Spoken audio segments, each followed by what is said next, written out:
विनोदिनि नन्दिनुते गिरिवरविन्द्य शिरोदिनि वासिनि विष्णुविलासिनि जिष्णुनुते भगवति हेशिति कण्ठकुटुम्बिनि भूरि कुटुम्बिनि भूरि कृते जय जय हे Mahishasuramardini रम्यकपर्दिनि शैलसुते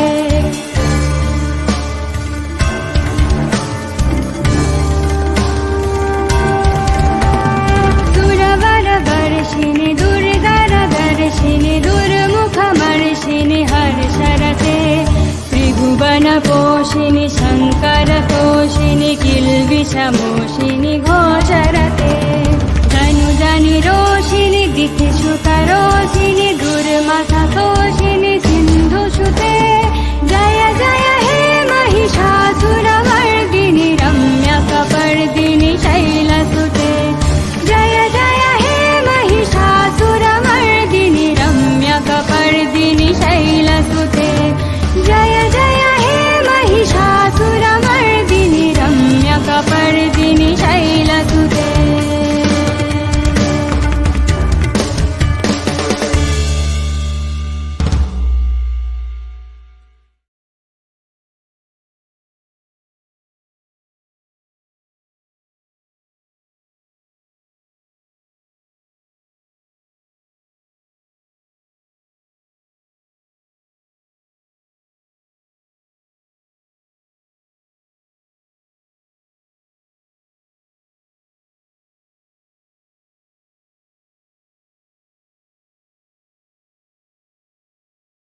Oh, hi guys. Thank you for joining the live stream. Let me know if the audio is coming fine. Yeah.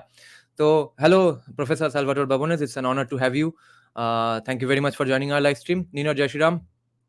Hi, RS. Hi, Nanad Vaya. So, today, something fascinating happened. First of all, let me give you a basic outline of what we are going to discuss. Two papers, okay? One, a 9-page paper, which is the first paper we are going to discuss by someone called Jacob Pandian, who used to be, I don't know if he's alive or not. He used to be in California State University, Fullerton campus.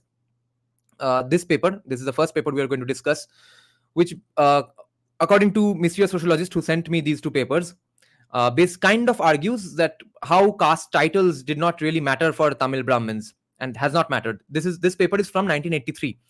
This is the paper we're going to discuss first. This is called Political Emblems of Caste Identity and Interpretation of Tamil Caste Titles. So if you all can get hold of the paper, you all can read it along with me. Now, the other paper we are going to discuss is this. Okay, this is about how the Labbai Muslim caste, which basically works as a caste now, worked or was developed without any relevance or basically without anything to having anything to do with Hinduism or Hindu caste system or Hindu Jati Varna system. Okay, so because it's sort of a counter to those people who say that Muslims and Christians also ended up having caste systems in India because of Hindu caste system. This paper, at least in the context of Labbai Muslims of the Pulicat area of South India, at least they have nothing to do with Hindu caste system, and he proves it. Jacob Pandian proves this. Okay. Now, the funny thing that happened is, right before I was starting this live stream and making the thumbnail and all, I was going through the paper and reading the conclusion abstract of that paper. Okay, the Labbai Muslim paper. So now, Mr. Sociologist sent this paper to me about 1 or 2 weeks back, and he told me what's it about. So when I went through the conclusion, I was coming to a different conclusion, and I could not get hold of him at that very moment, Mr. Sociologist. I was calling him up to confirm that, does this really argue what you were saying? Because I'm coming to a different conclusion. Am I getting something wrong? So he was not picking up my call. And then my famous AI scientist friend, he recommends that ask Google Gemini, okay, the AI thing of Google, okay. And they give the exact same gist and conclusion that mysterious sociologist was giving. So I was very, very much blown away that what did I miss that they got right? Okay. Then he showed, my AI scientist friend showed that it's actually it was co-founded or co-created by a Bengali as well. A Bengali was there in the team, one of the key people. His name is Shoham De. So that was fun. It's an Indian caste system. Yes, Salvatore Babones. I had to unsubscribe and then subscribe to get notification. Lol. Yeah, ये तो होना ही है. So, good evening, people. Let's start this. Now, this paper is going to show how Tamil Brahmins were apparently or are apparently kind of powerless regardless of their caste title. Okay. So, political emblems of caste identity and interpretation of Tamil caste titles. And I will take notes so that I can write down the key takeaways later on in the comment section. J. Pandian, California State University, Fullerton. This paper examines the structure and function of Tamil caste titles, interpreting them as political emblems of caste identity. Political emblems. It is suggested that these political emblems represent the reality of corporate authority and politico-economic dominance, and that it is necessary to study these emblems in their own right as distinctive dimensions of caste identity rather than to subsume them under the caste names or varna categories, which are not political but ritual emblems of caste identity. A general review of Tamil caste titles and an analysis of 3 Tamil caste titles are undertaken, which we had kind of discussed a few months back, where I think Madam Political Scientist pointed out that you can't retrospectively force fit jati identities into different varna names. Okay, that just doesn't work. So, J. Pandian writes, researchers in India are well aware of the fact that if a person is asked a question about his caste identity, he may give one of the several replies. One, he might say his caste name, which is not shared by other castes, but may be shared by the subcastes of his caste. And two, his caste titles, which may be shared by other castes and which could also be the caste name of some other caste. Three, he might say the Varna category, Brahmin, Kshatriya, Vaishya, Shudra, within which he includes his caste. Occasionally, as Dumo has pointed out, an individual may identify his clan as the caste. Okay. Quote from Dumo, if one asks someone what is your caste or jati, he may indicate either which of the 4 varna he belongs to, or a caste title, or his caste, or his subcaste, or even the exogamous section or clan to which he belongs. End quote. There is much confusion and ambiguity among scholars and among Tamils themselves in several points. Many castes of the same region share the same or different caste titles and varna labels. Scholars disagree as to whether the titles are regional analogues or versions of the all India varna categories. It has been debated whether the use of titles is indicative of the existence of large non-endogamous units such as the castes or subcastes.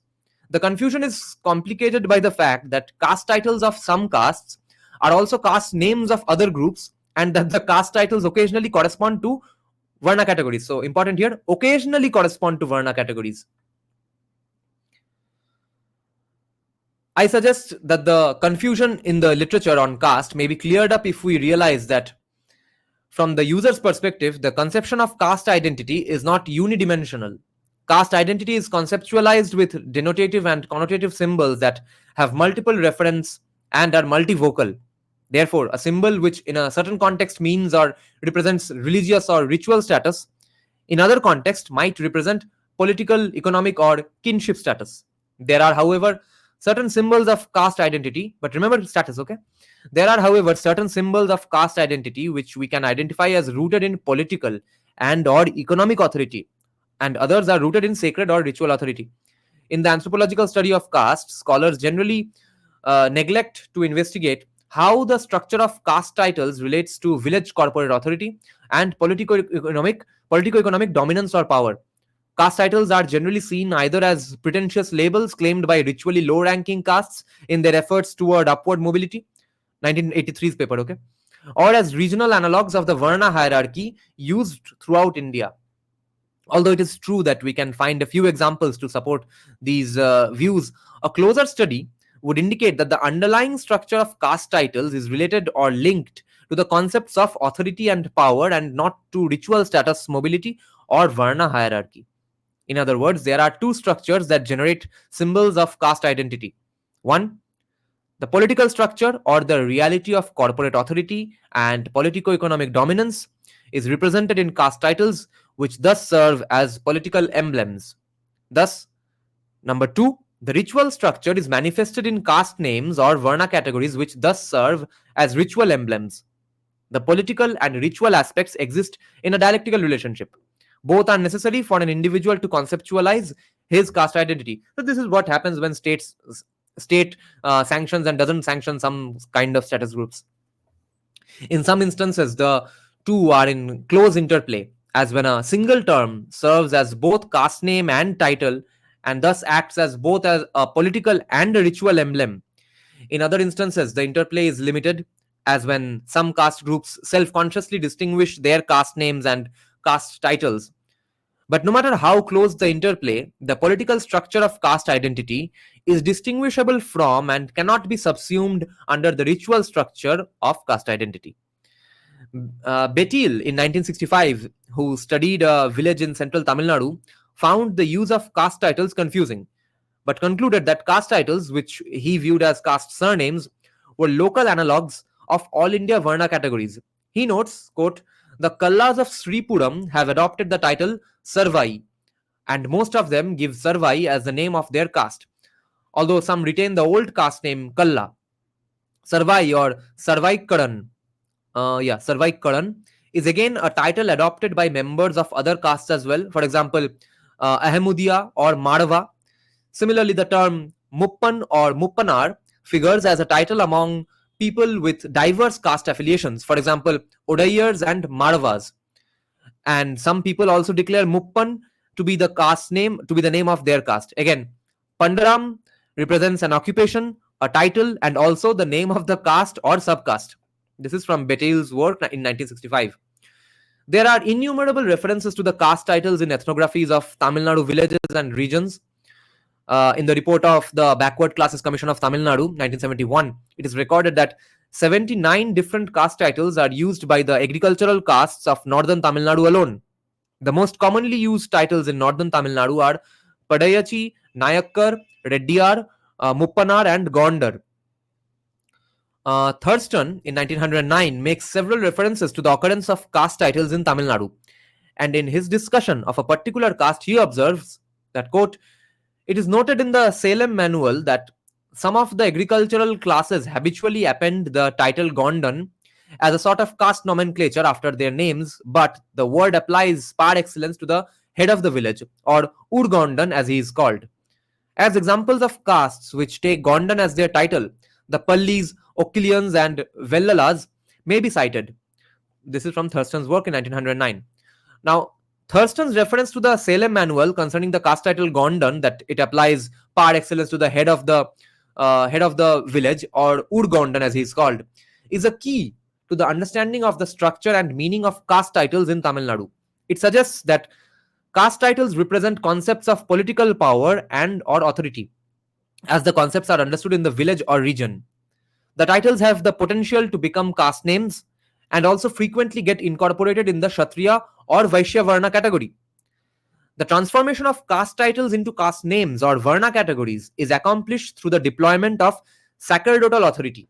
Okay, sacerdotal authority means an authority who performs those sacrifices and stuff. Okay, so the transformation of caste titles into caste names or Varna categories is accomplished through the deployment of sacerdotal authority, rendering the caste title into a religious category. This often occurs in the context of caste mobility, where status emulation is conceptualized in ritual or religious terms. Rowe has written that, quote, name changing is of at least three types. Some castes choose the name of a known higher caste. Others choose to append the name of a Varna higher than their own after the usual caste appellation. In this way, the Kurmis, who are the Shudra cultivators, petition to have their name changed to Kurmi Kshatriya, or the Saini caste claims the title of Saini Kshatriya. Still, another type of petition urges a change from a functional Shudra caste name, such as Teli, oil manufacturers and vendors, to Vaishya, the Varna of traders, not a caste name at all. This is what has been pointed out in Hitesh Ranjan Shanal's paper, which we discussed in a live stream called How to Buy Your Caste, where we found that as an example of gigantic amounts of caste mobility in some villages of Bengal, as per specifically Hitesh Ranjan Shanal's result, different Brahmins went around creating fake genealogies and basically attesting and sanctioning, like today's IAS Babus, anyone who paid them and went and tried going up a class higher in some caste ranking. Okay, so in some villages Telis are higher than Tilis, in some villages Tilis are higher than Telis, and in some villages Telis and Tilis are absolutely similar, absolutely the same caste even. Okay, so an individual may use one or more caste labels, his caste name, caste title, and or Varna category, to denote his caste identity. Unless an observer is Familiar with the village and regional culture, it is not possible to know whether the labels signify ritual status or politico-economic dominance. Right? The labels do not explicitly signify the difference in meaning, but must be related to the meanings and definitions of the situations where they are deployed. Fair enough. And actually, well said. In addition, there are differences in the use of the labels as terms of address or reference. Also, as Mandelbaum in 1972 points out, quote, the answer a villager gives to the question, who are you, depends as it does everywhere in the world, on who is asking and on what the villager thinks the questioner wants or should know. Exactly. Like how people in Bangladesh, Hindu protesters in Bangladesh and some people in West Bengal refuse to say when you ask them, who are you, how old are you, what college do you go to, what subject are you studying, they refuse to answer because they know that they will be those informations will be used to mark them, to hunt them down, and then probably have bad things done to them. So I suggest, Jacob Pandian writes, I suggest that it is incorrect to view the caste titles as regional expressions of Varna hierarchy. Okay, let me write this down as the first keynote. Caste titles are not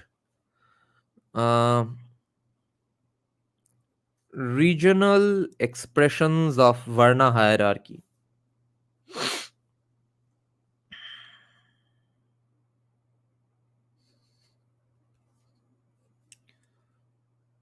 Whereas some caste titles may correspond to some degree to the All India Varna hierarchical categories. The titles as a whole are not structural or functional counterparts of Varna, and there is no necessary link between how the titles and Varna categories are conceptualized. Look. So we could almost, would it be too much of a stretch to write down as a keynote, as a key takeaway, that there is almost no link between between caste and Varna?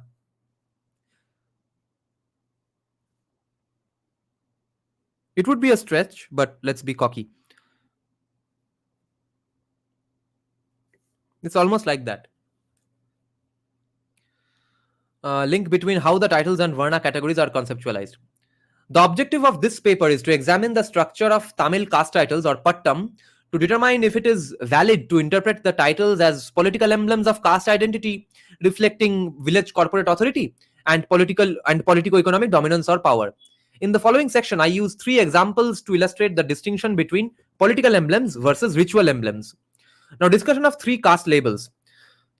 The 3 caste labels, Chettiar, Nadar and Mudaliar, are used as both caste names and caste titles. The contrasting usages of these labels provides us with examples of how the same labels acquire meanings of either ritual purity or corporate authority and power. The label Chettiar is the caste name of a few castes located primarily in northern and central Tamil Nadu. These castes are ranked high in the ritual hierarchy because they engage in occupations which are ritually non-defiling. On the other hand, a few ritually low-ranking castes use the label as a caste title.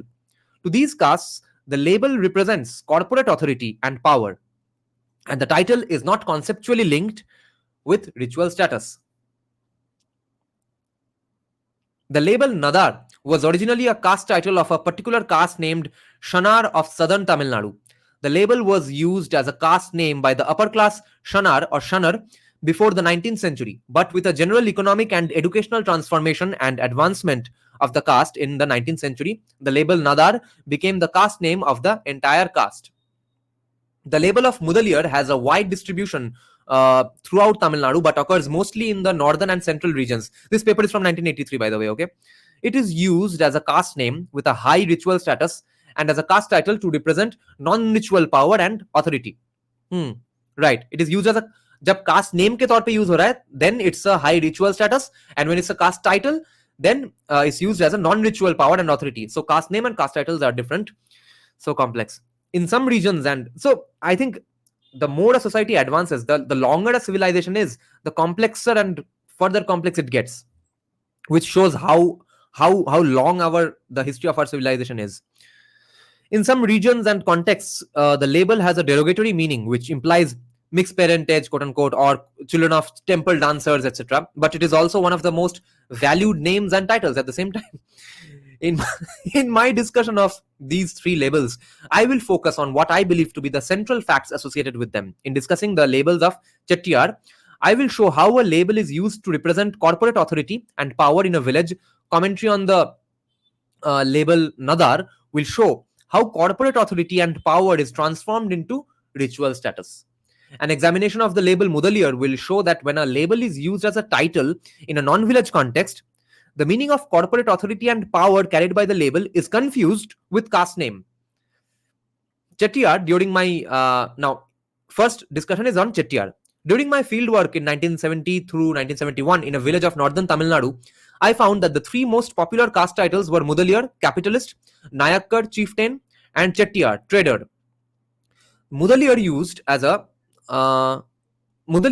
a prestigious title by a number of caste groups throughout the Tamil country, was adopted by a caste of fishermen named Kadaiyar, as well as by a weaver caste named Kaikolad.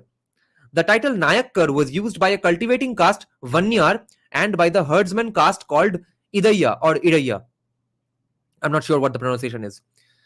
So see already what confusion is going on.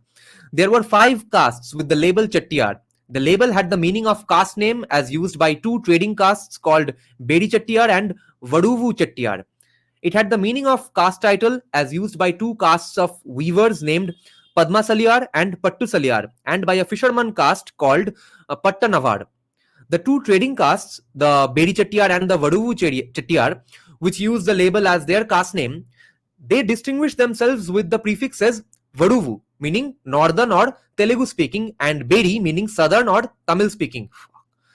About the history of Bedi Chettiar, Thurston notes, quote, with regard to their origin, the Kanyaka Purana states that a certain king wanted to marry a beautiful maiden of the Komati caste.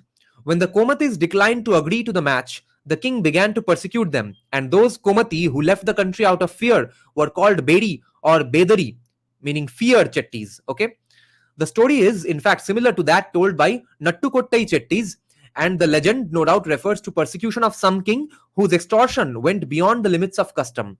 Another derivation of the word Bedi is from Perumai, greatness of or splendor. This is from Thurston work in 1909. Now, about the use of caste name and caste title Chettiar, Thurston has this to say, quote, it is noted in the census report 1891 that the name Chetti is used both to denote a distinct caste and also a title, and people bearing this title describe themselves loosely as belonging to the Chetti caste, in the same way as a Vellala will say that he is a Mudali. This use of Chetti has caused some confusion in the returns, for the subdivisions show that many other castes have been included as well as Chetti proper. Again, in the census report of 1901, it is recorded that Chetti means trader and is one of those titular or occupation terms which are often loosely employed as caste names. The weavers, oil pressers, and others use it as a title, and many more tack it on to their names to denote that trade is their occupations. End quote. In the village I studied, the Bedi Chettiar monopolized sale of rice, grocery, and textiles, and this village was a large coastal village with several satellite hamlets inhabited by Pattanavar fishermen. There were several service and trading castes. The Bedi Chettiar were the wealthy group and gave financial credit to clients from several different groups. The credit provided by the Bedi Chettiar to other castes was pivotal to the functioning of the village social system. In the lean seasons of fishing, जो कि off season है, the fishing and other castes borrowed money from the Bedi Chettiar to ward off starvation. As creditors, the Bedi Chettiar functioned as quote-unquote patrons in relation to other castes, who functioned as quote-unquote clients in the credit structure, which enabled the survival of all castes. In relation, and remember, castes functioned like guilds and employee associations. In relation to the इस उस context में देखो, उस lens से देखो. In relation to the other castes, the Bedi Chettiar had greater wealth and also greater political power, although indirectly through clients. The ritual status of Bedi Chettiar was the highest among the non-Brahmins. The label Chettiar was the accepted caste name for the Bedi Chettiar, and when the label Chettiar was used to address a Bedi Chettiar, it denoted political power and authority as well as the ritual status of Bedi Chettiar. As mentioned earlier, the label Chettiar was used as caste title by 3 castes in the village. Among these castes, the Pattanavar fishermen were numerically preponderant and also as a group through fishing brought more money into circulation in the village than the other castes. In one sense, the Pattanavar were also quote unquote patrons as they owned the sea from which they generated occupation, from which they generated wealth, the sea. Thus, the Pattanavar had politico-economic power, but their ritual status was low because they engaged in a ritually defiling occupation. Okay, this is interesting. Pattanavar had politico-economic power, but their ritual status was still low. Let me do this as a key takeaway.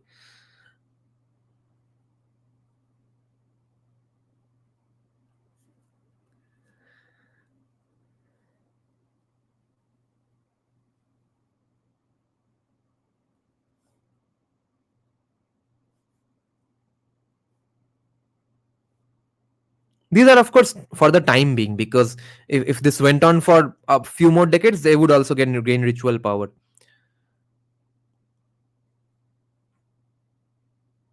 Low ritual status because of quote unquote low defiling profession, a defiling profession of whose let's say the products created by that quote unquote low defiling population. Nobody has a problem with that. Concerning the Pattanavar,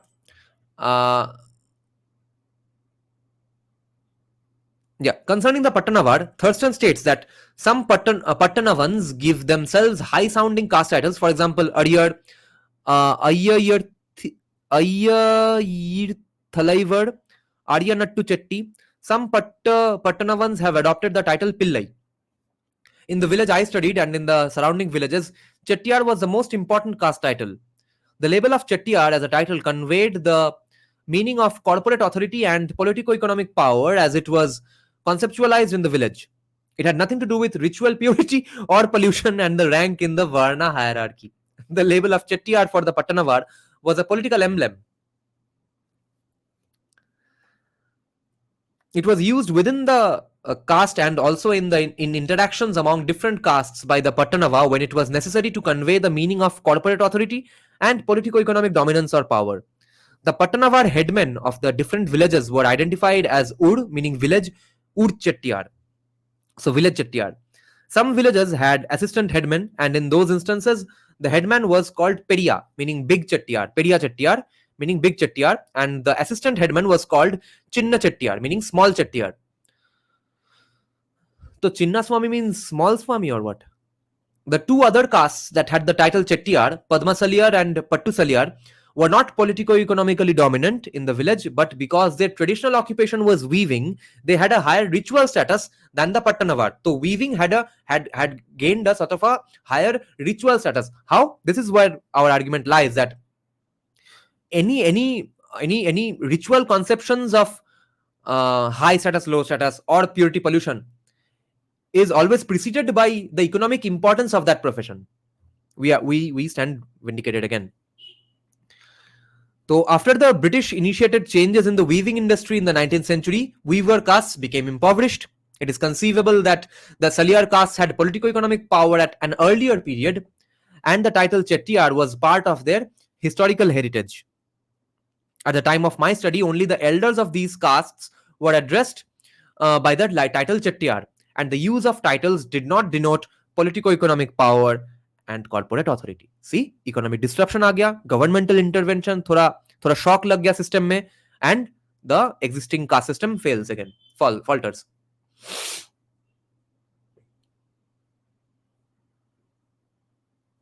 Political economic power and the corporate authority. The Nadar. Okay, let me have a sip of green tea now. The Nadar, the label Nadar is both a caste name and caste title. In the 20th century, the label acquired significance as a caste name, replacing the caste name called Shanar or Shanar or Shanar. I don't know how to pronounce it.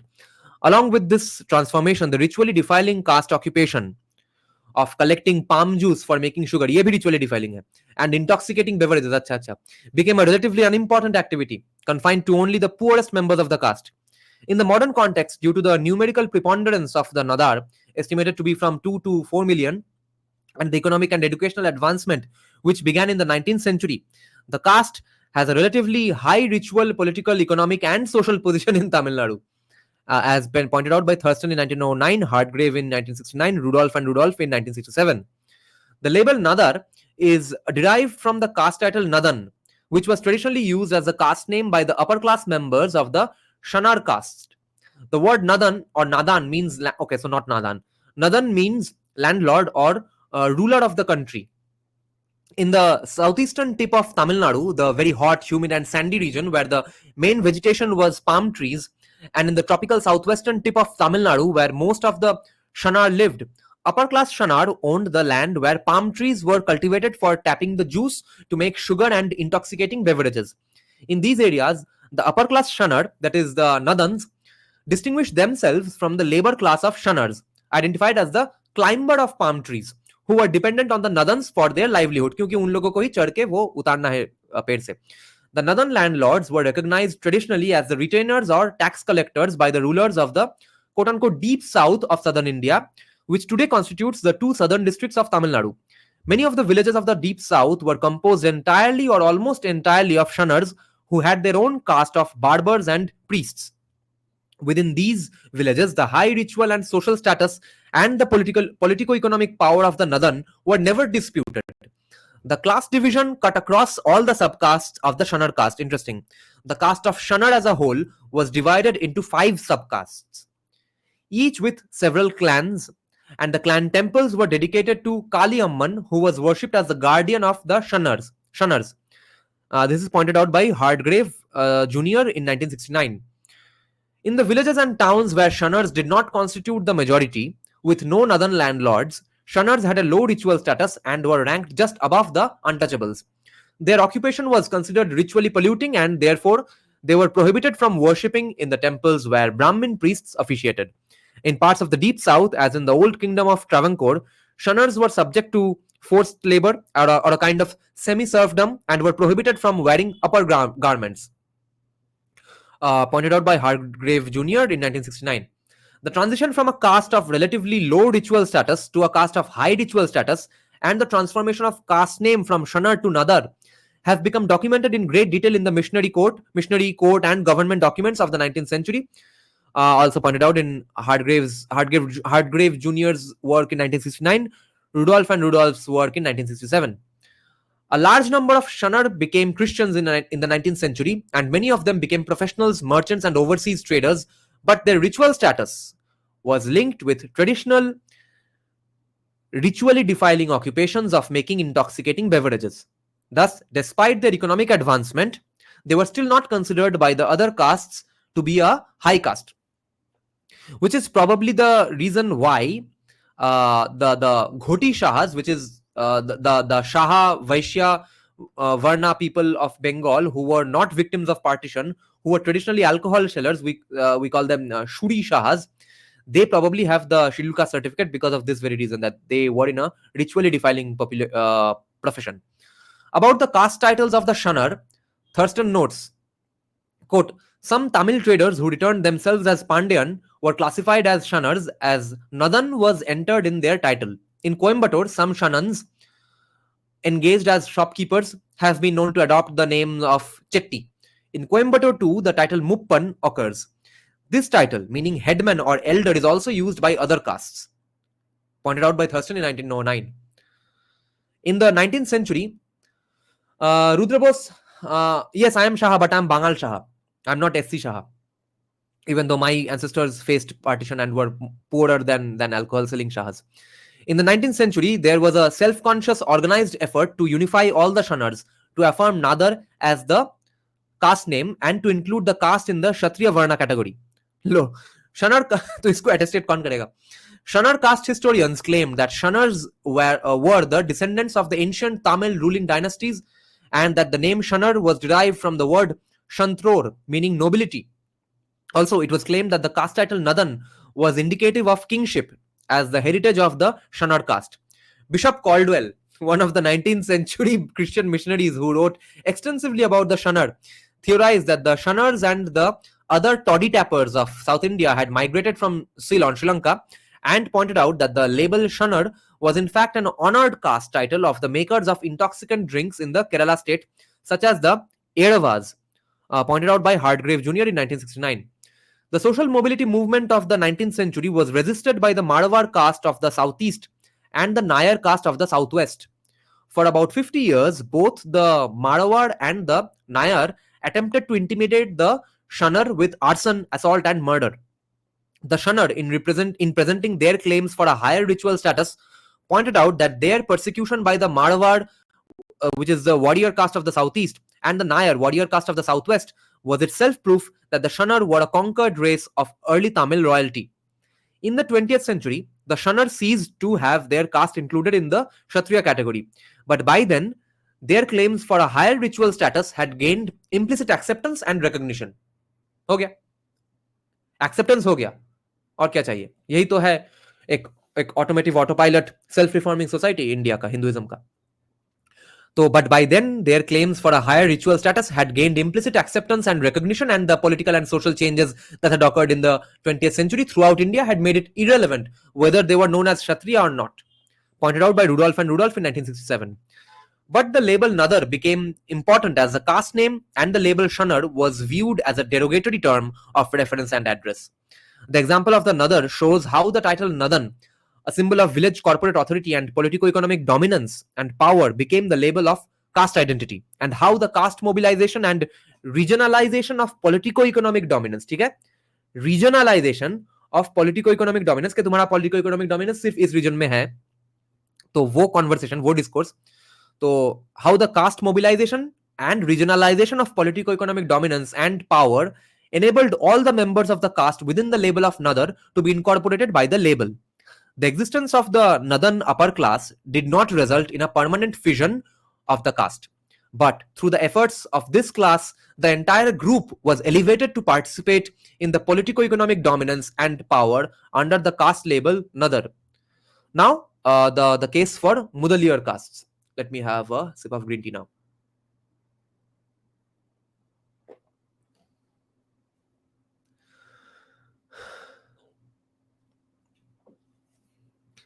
I want to respond to something Nitin is saying here. Nitin is saying that while all men are born as equals, to say that Brahmins alone are the highest and all others are low as untouchables is sheer nonsense. It is roguish to say so. It is a big hoax to play on us.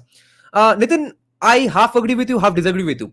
So, dekho, first of all, morally, of course, we could argue that everyone is born equal.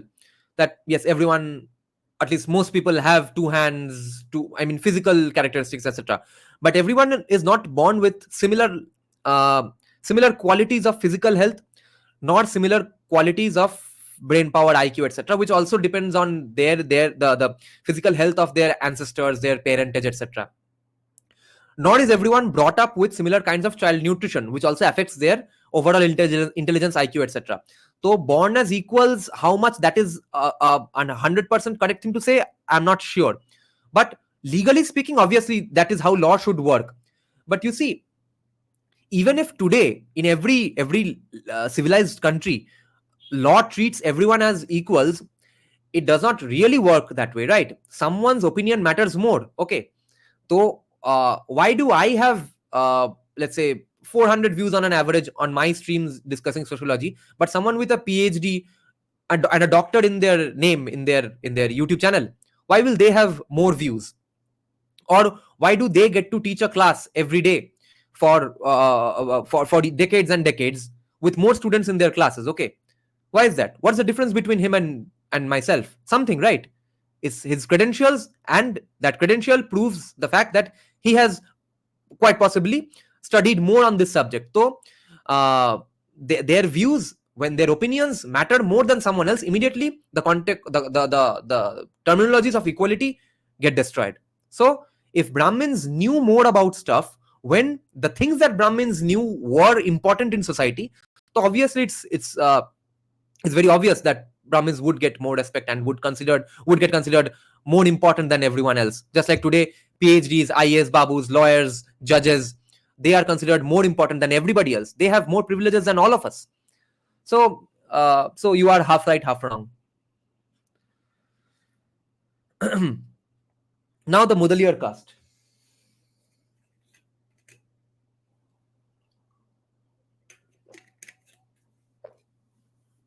Varadarajan Mudaliar. So the term Mudaliar means capitalist. Aha. It is used both as a caste name and caste title. Concerning the label Mudaliar, Thurston states the title Mudali is this Mudali also sometimes pronounced as, I mean, is this the same as Mudali? Because D often gets pronounced as R. No, I don't know. Is Mudaliar and Mudaliar then same, or is this Mudali the same as Mudali? Someone let me know. So the title Mudali is used chiefly by the offspring of Devdasi's temple dancers, Kailkolans and Vellalas. The Vellalas generally take the title Mudali in the northern and Pillai in the southern districts.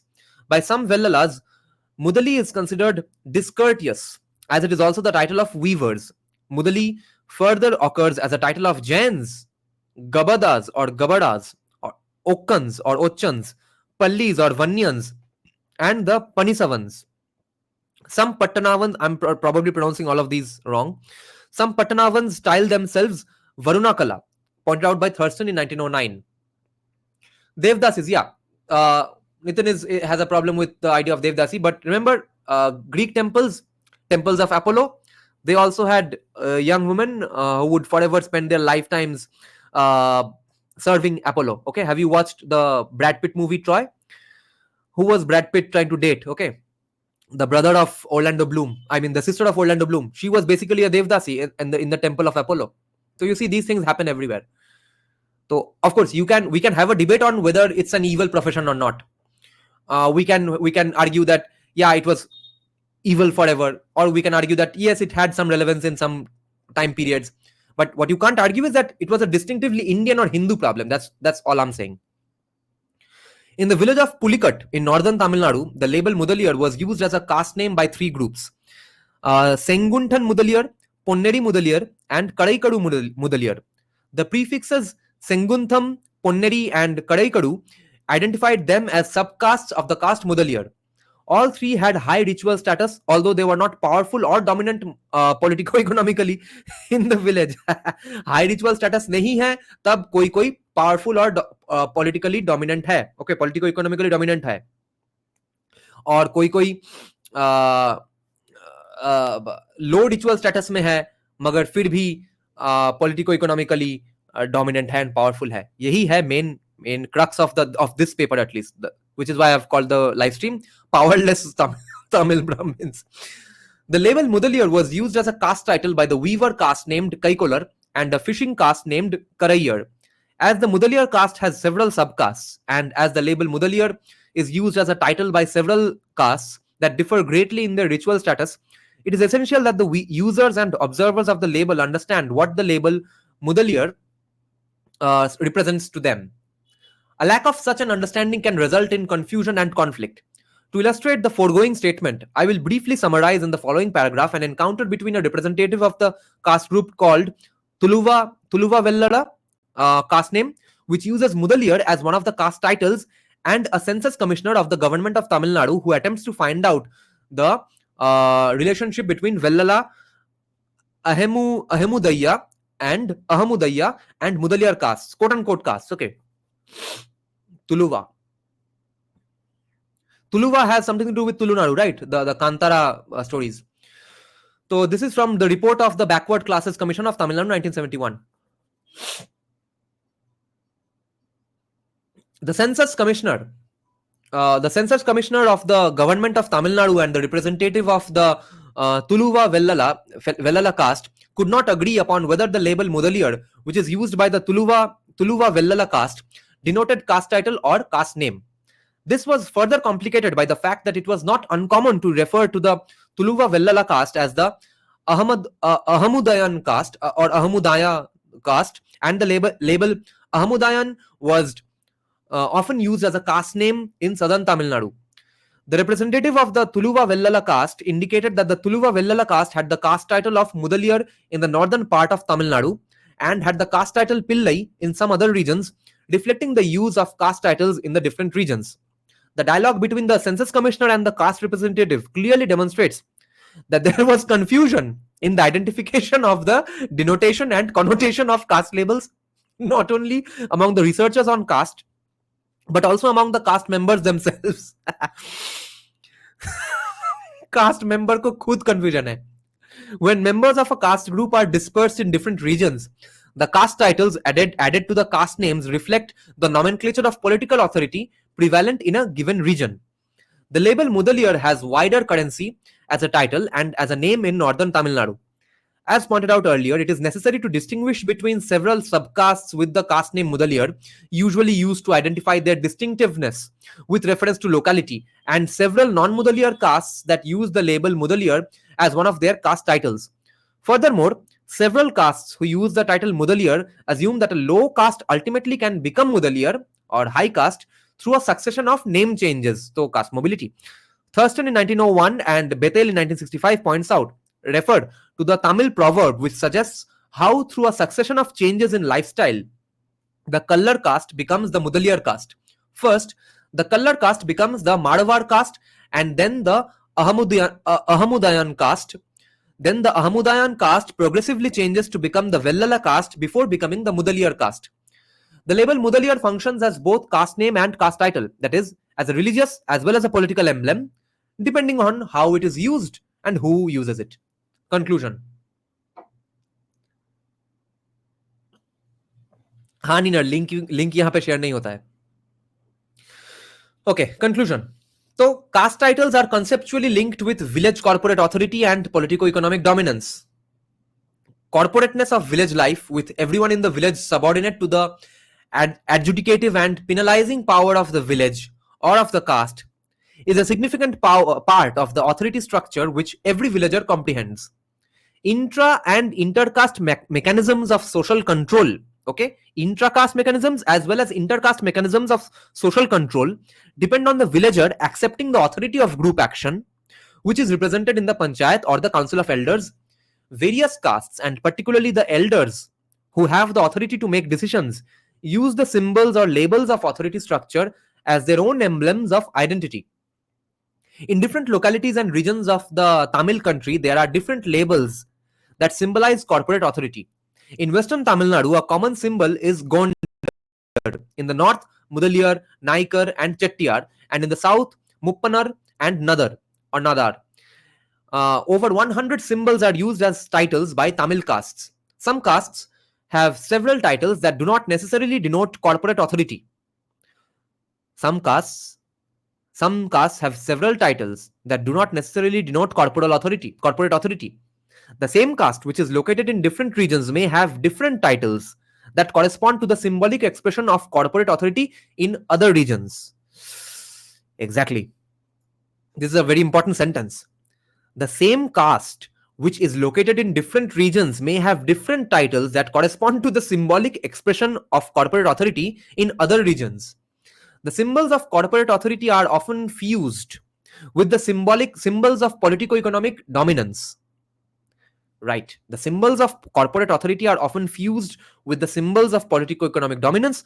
Politico-economically dominant castes use these symbols as titles and often as caste names as well. The authority of the dominant castes is accepted by other castes, and certain labels become regional labels of corporate authority and of politiको-economic dominance. ये sentence पूरा का पूरा ना मुझे की takeaways में लिखना है. एक मिनट थोड़ा रुको, थोड़ा तुम लोग डिबेट करते रहो. This is a very important line. Authority of dominant castes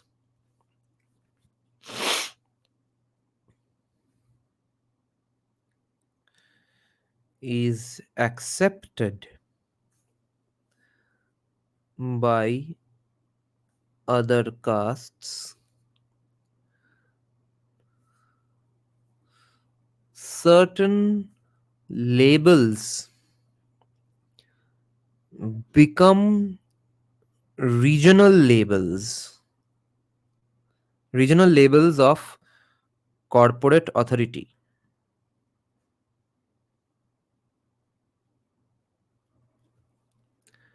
and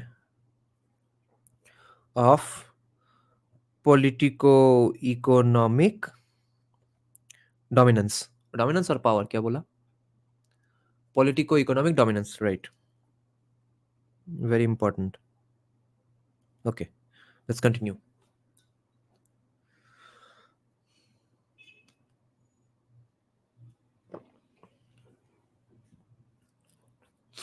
In some regions of Tamil Nadu, certain castes are of Telugu derivation. In some regions of Tamil Nadu, certain caste titles are of Telugu derivation, reflecting the fact that for over 400 years, political control in the villages of many parts of Tamil Nadu was in the hands of Telugu speakers, whose chieftains or kings had conquered Tamils. Dumo's 1970 insightful analysis of caste dominance, which showed that dominance is always politico-economic and status is always ritual, religious, can be applied to understand the distinctive features of caste titles and caste names, to characterize caste titles as political emblems and caste names as religious emblems. And we know now it is not entirely correct, as later scholars have pointed out, like Irfan Habib and Nicholas Dirks, that yes, dominance is always politico-economic and status is always ritual. ऐसा नहीं है. Dominance is definitely politico-economic, but status is simply a side effect of that politico-economic dominance. Okay, status अलग से ritual आसमान से नहीं टपका है, ठीक है. उसका रिचुअल स्टेटस भी आया है because of the politico economic dominance, जो कि कुछ सालों बाद होता है, कुछ जनरेशन बाद होता है, अगर वो सस्टेन करता है वो politico economic dominance of that caste. That is just the thing that Dumo got wrong, but that's not really relevant here. Religious emblems.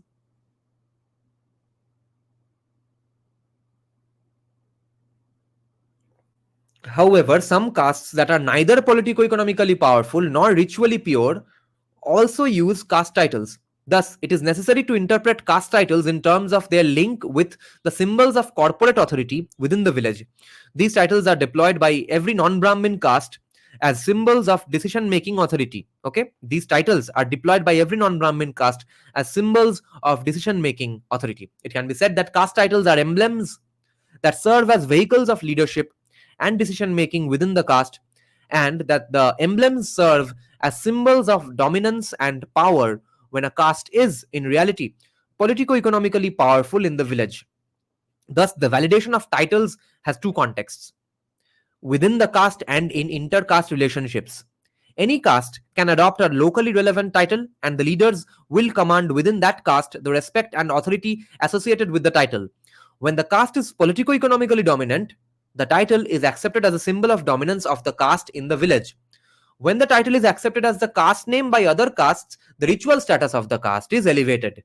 Dekho, exactly what we just pointed out, that politico-economic dominance is, in the end, basically always the precursor to status dominance, ritual status dominance. The view of Dumo 1970 and Tyler 1973 and others that the Hindu village is a miniature kingdom with the dominant patron caste functioning as the king is correct, but we must add that every caste headman, irrespective of whether the caste is dominant in the region or not, is functionally a king in his caste, little kings, kind of. Just as it is legitimate, this is actually Dumo is right here, just as it is legitimate to have caste titles for the dominant caste to represent its politico-economic role in inter-caste relationships, it is legitimate to have caste titles for the headman of any non-Brahmin caste to discharge intra-caste functions. Caste brethren adopt the same titles of their headman, and the proliferation of caste titles occurs.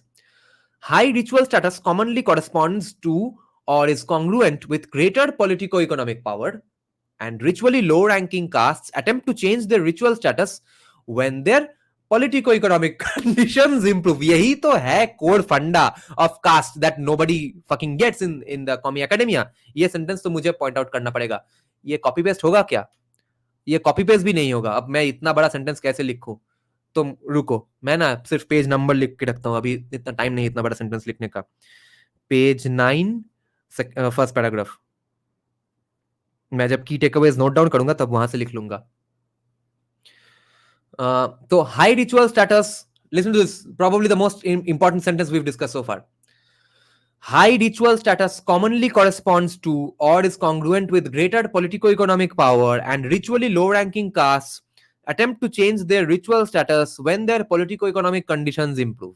यही हमेशा हमेशा होगा, ये inevitable है.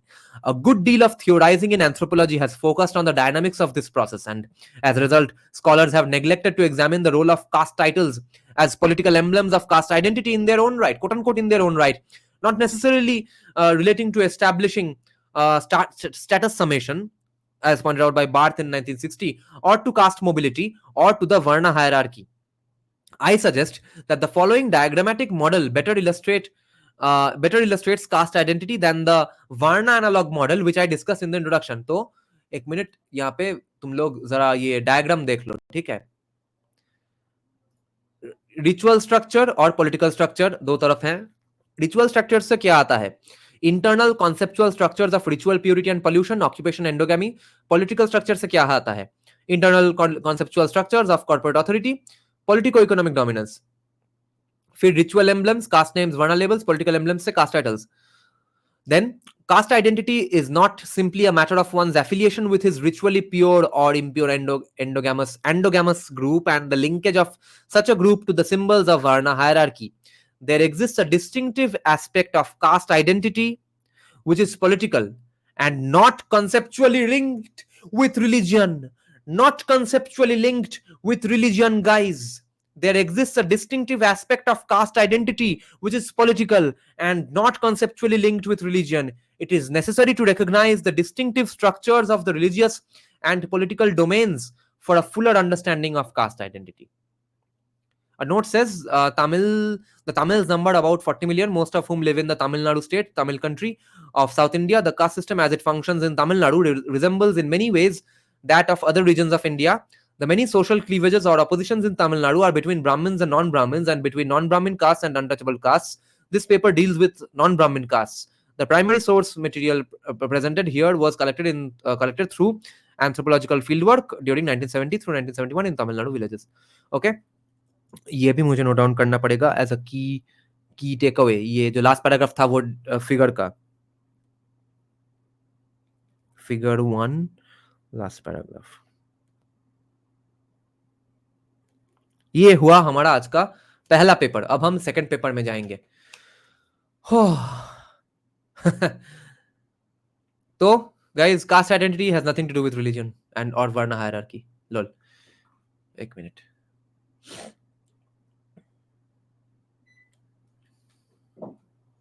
Next paper है the Labbai discussion, the Labbai Muslims of Pulicat.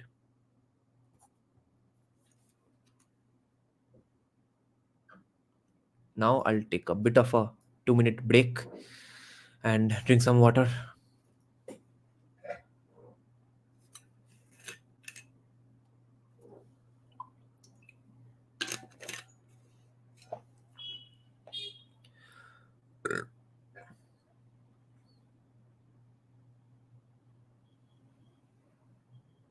Yeah, Nitin, some professions got declared untouchable or ritually defiling, ritually impure, etc. because of the lack of the importance of the profession. Okay, if the profession was looked down upon, the person was looked down upon, his entire clan, and since everyone was in his clan was in the same profession, all of them got looked down upon.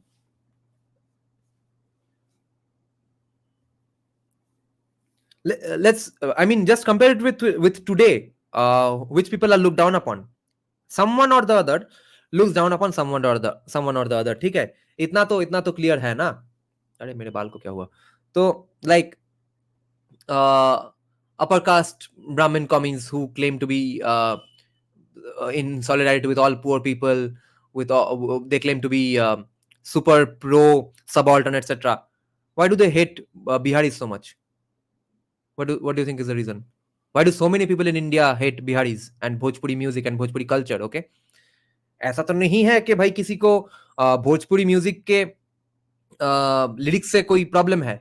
अगर sexualisation ही problem होता, which Bhojpuri music largely focuses on, तो everyone would have the same kind of hatred for hip hop, music created by black people, especially music created by black rappers, black female rappers. Okay, every 90% of hip hop is about some body parts of the woman or other. It's about wet pussies, vagina, butt, etc.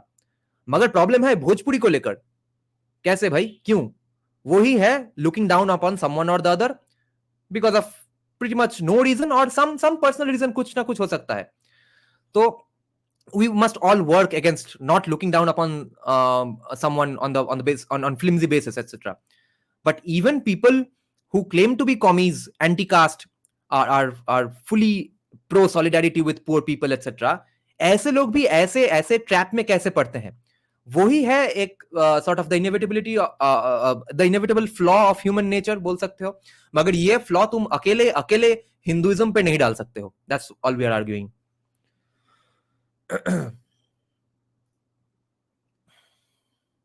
Yeah, Nicki Minaj, of course. How is Nicki Minaj's lyrics anything different from Bhojpuri lyrics? Okay, let's take one comment. Dark Optimistic is saying, any info about Bhawal Sannyasi Raja, and who are the people with Bhawal surnames? And what about Kundu surnames? Are they related to Marathas? I don't know. Kundu surnames are, I think, scheduled caste as far as I know. I'm not sure. Bhawal Sannyasi, so yes, there have been 2 movies. Ek Je Chilo Raja by Srijit Mukherjee and Shonnashi Raja Uttam Kumar's in Bengali. Even Taylor Swift is Bhojpuri tear shit. I'm not sure about Taylor Swift. Taylor Swift has largely feminist lyrics, no? I'm not sure. Present Hindus with primitive society. The primitive society, being wealthy, was transforming into a settled community, which the nomadic tribes could. Okay. Pavneet sir, new video on caste census. He has explained where untouchability came from. It was self-untouchability to not spread communicable diseases. So now, when the communicable disease goes away, why do they keep remaining? Go on, get called untouchable. That's the problem. Kundus were related to Marathas. In traditional Bengali households, they are referred to as Borgis. Oh, fuck.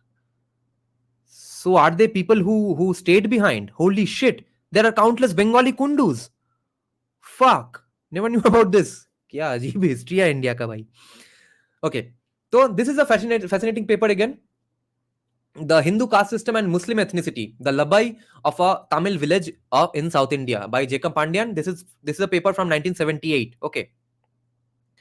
California State University, Fullerton. So this paper shows how Muslim caste system cannot be blamed upon Hindu caste system. Okay, this is written by Jacob Pandian. Kundus are Borgis.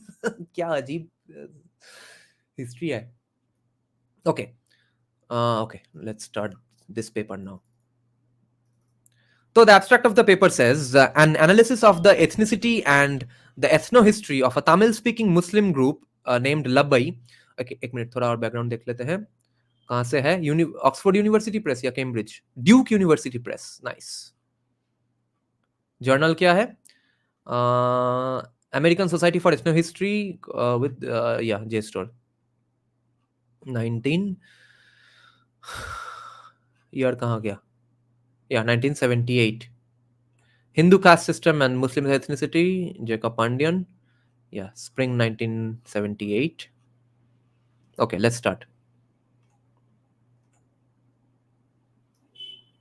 An analysis of the ethnicity and the ethno-history of a Tamil-speaking Muslim group named Labbai is undertaken in an effort to demonstrate that although similarities can be found between the caste orientation of Hindu groups and Labbai ethnicity, okay, although similarities can be found, such similarities occur from diverse principles of boundary maintenance, okay, not similar principles of boundary maintenance and intergroup relationships, rather than from the operation of a, so not from an operation of a unitary uniform cognitive and motivational orientation of both the Hindus and Muslims, okay.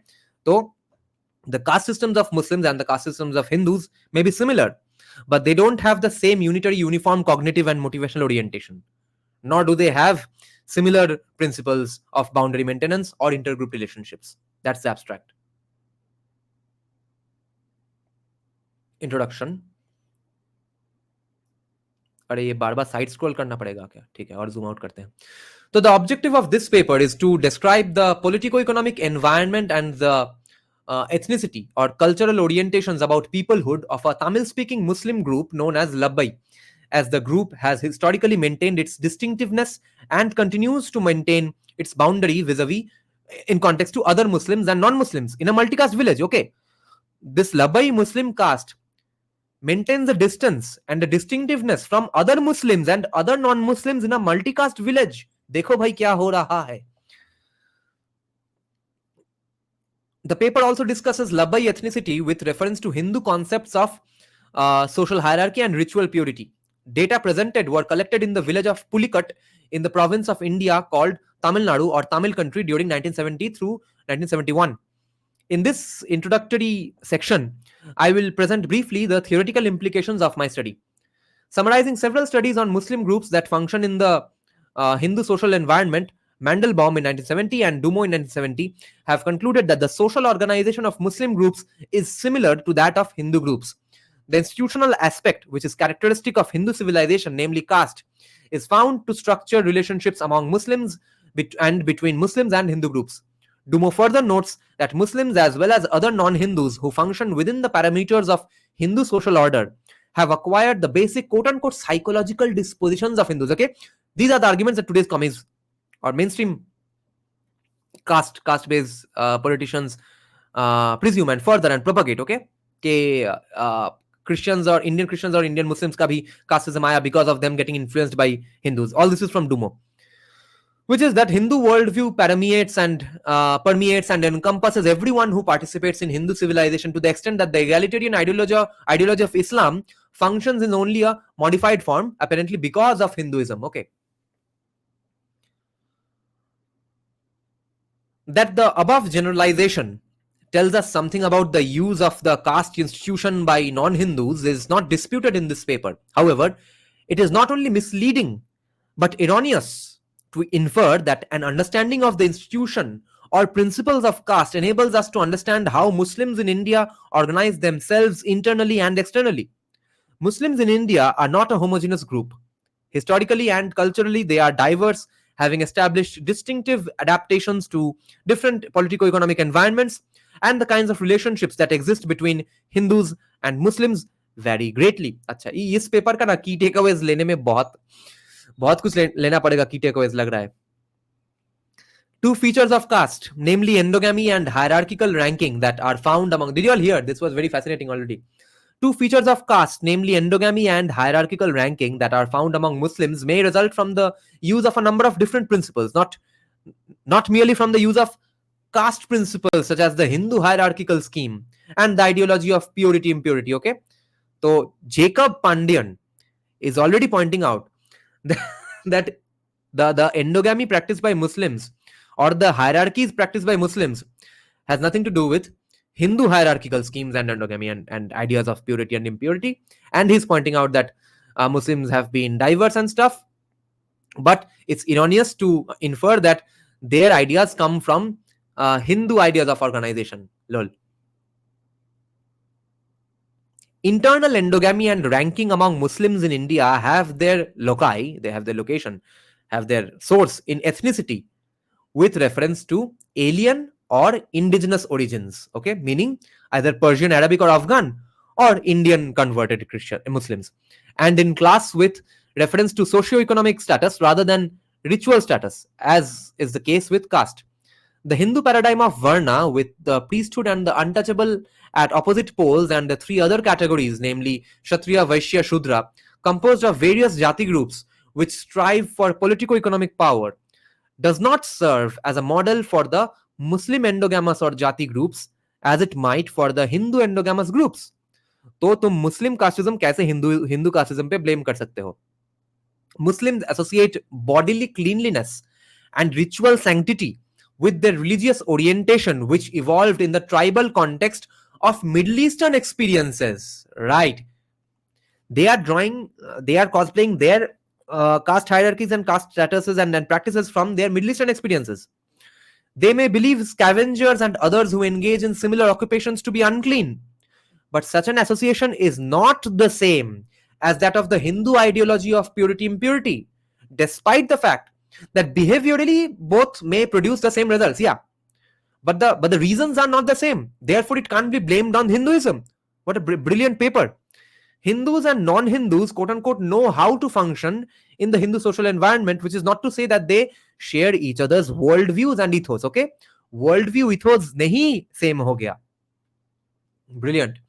In a paper devoted to examining the contributions made by the 20th century scholars have analyzed the societies in the geographical political boundary of India, pointed out by Ahmad in 1972, make some pertinent observations about the validity of generalizations made by sociologists and social anthropologists concerning social structure and processes in India. ये अब थोड़ा की takeaway लिखने दो. Muslim caste organization has nothing to do with Hindu caste organization. Hindu caste organization, because the worldviews, reasonings, conceptualizations are completely different.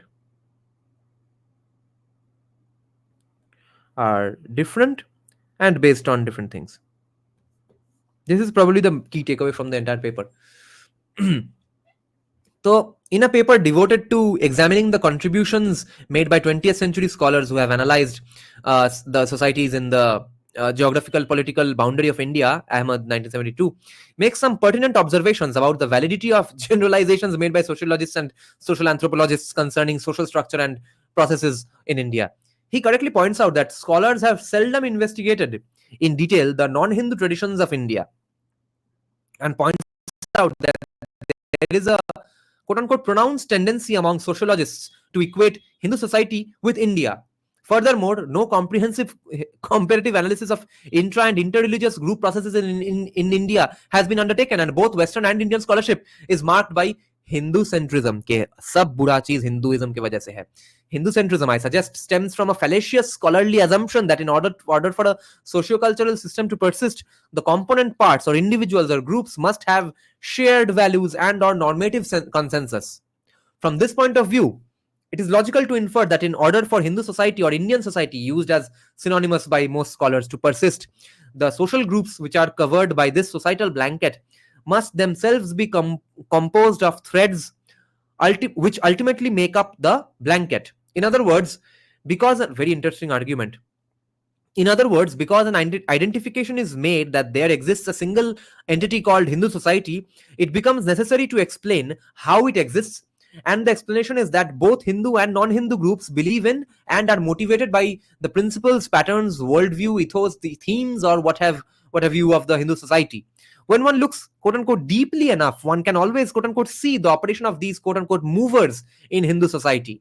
I suggest in this paper that although the grand theories of caste, Hindu social order, or quote unquote society in India may provide intellectual satisfaction that the essence of Hindu or in Indian mind has been captured in a single formula, such theories are not sufficient to explain the multifarious conceptual and behavioral systems that coexist within the politico-geographical boundary of India. Fascinating. We must look closely into the distinctive cultural traditions that emerge and function in different politico-economic environments. We must examine how these traditions enable their users to coexist in a polycultural social context. Wallace in 1970 has convincingly argued that cognitive and motivational non-sharing has adaptive significance for any socio-cultural system. Okay? Remember this point. Important. Cognitive and motivational non-sharing. ठीक है, तुम्हारा अगर कोई reason है to not share your lifestyle and your cognitive reasons to not share your lifestyle, it has adaptive significance for any socio-cultural system. Complete or total cognitive and motivational sharing is never attained by any socio-cultural system. This is very important. I'll mark this as a key takeaway.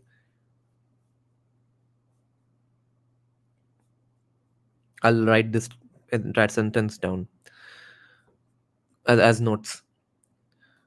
Cognitive and motivational non-sharing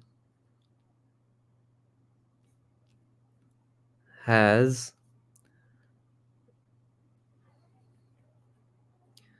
adaptive significance. You all should write these points down as well for having debates. Significance for, and because these are from legit academics, have adaptive significance for any socio-cultural system.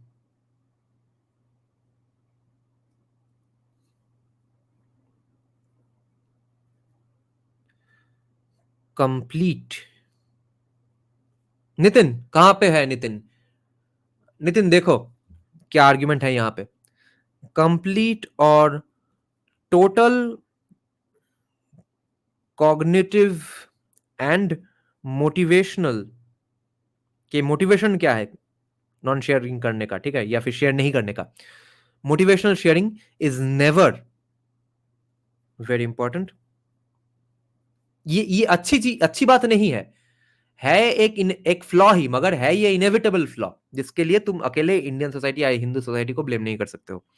Motivated age is never attained,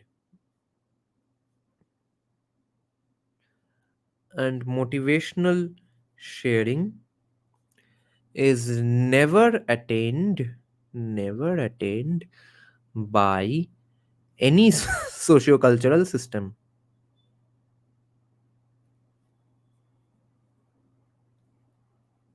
Brilliant. Pointed out by someone called Wallace. उसका पूरा नाम हम देख लेंगे बाद में. Chitrils is saying, please read the Criminal Tribes Act 1871 and the Depressed Classes Act, which later became the Scheduled Castes Act 1936. You will understand why particular castes became lower in hierarchy. Gautam is asking, are you planning to watch the debate Trump? कब है? Announce हुआ क्या? कमला सच में debate करेगी? क्या debate होगा? फालतू का पूरा तो मतलब मग्ड अप क्वेश्चंस होगा, मतलब प्रिपेयर्ड क्वेश्चंस होगा, प्रिपेयर्ड आंसर्स होंगे. कौन मॉडरेट करेगा? कहाँ पे हो रहा है? मुझे पता नहीं कुछ. तो सिविलाइजेशनल, हाँ, तो even the so-called simple homogeneous cultures are not homogeneous with respect to all their members having a similar or identical mental map. Fuck, ये तो और भी टेलिंग है. क्या बोल रहा है देखो. Even the so-called simple, not complex, homogeneous cultures are not homogeneous with respect to all their members having a simple, similar or identical mental map. तो सबका ही कुछ ना कुछ hierarchies, थोड़ा बहुत vertical, थोड़ा बहुत horizontal तो होगा ही. A civilizational complex which we identify as Hindu or Indian is composed of multiple linguistic / religious cultural traditions, and the similarities in the organization of groups occur as a product of the universally applicable principles of boundary maintenance, or as Barth in 1969 puts it, the quote-unquote social organization of cultural differences. Well said.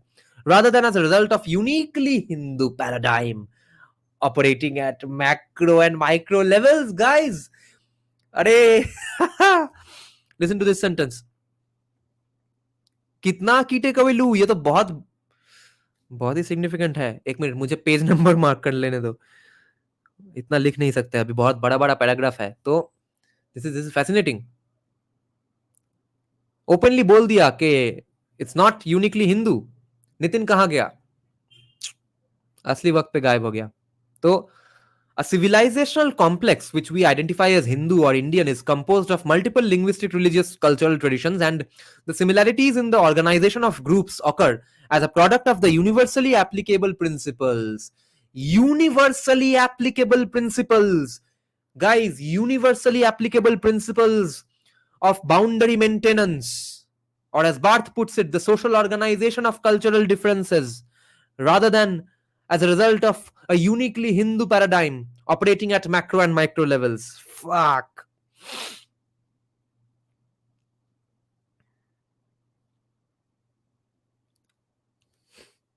देखो ये सब legit academia में ही है.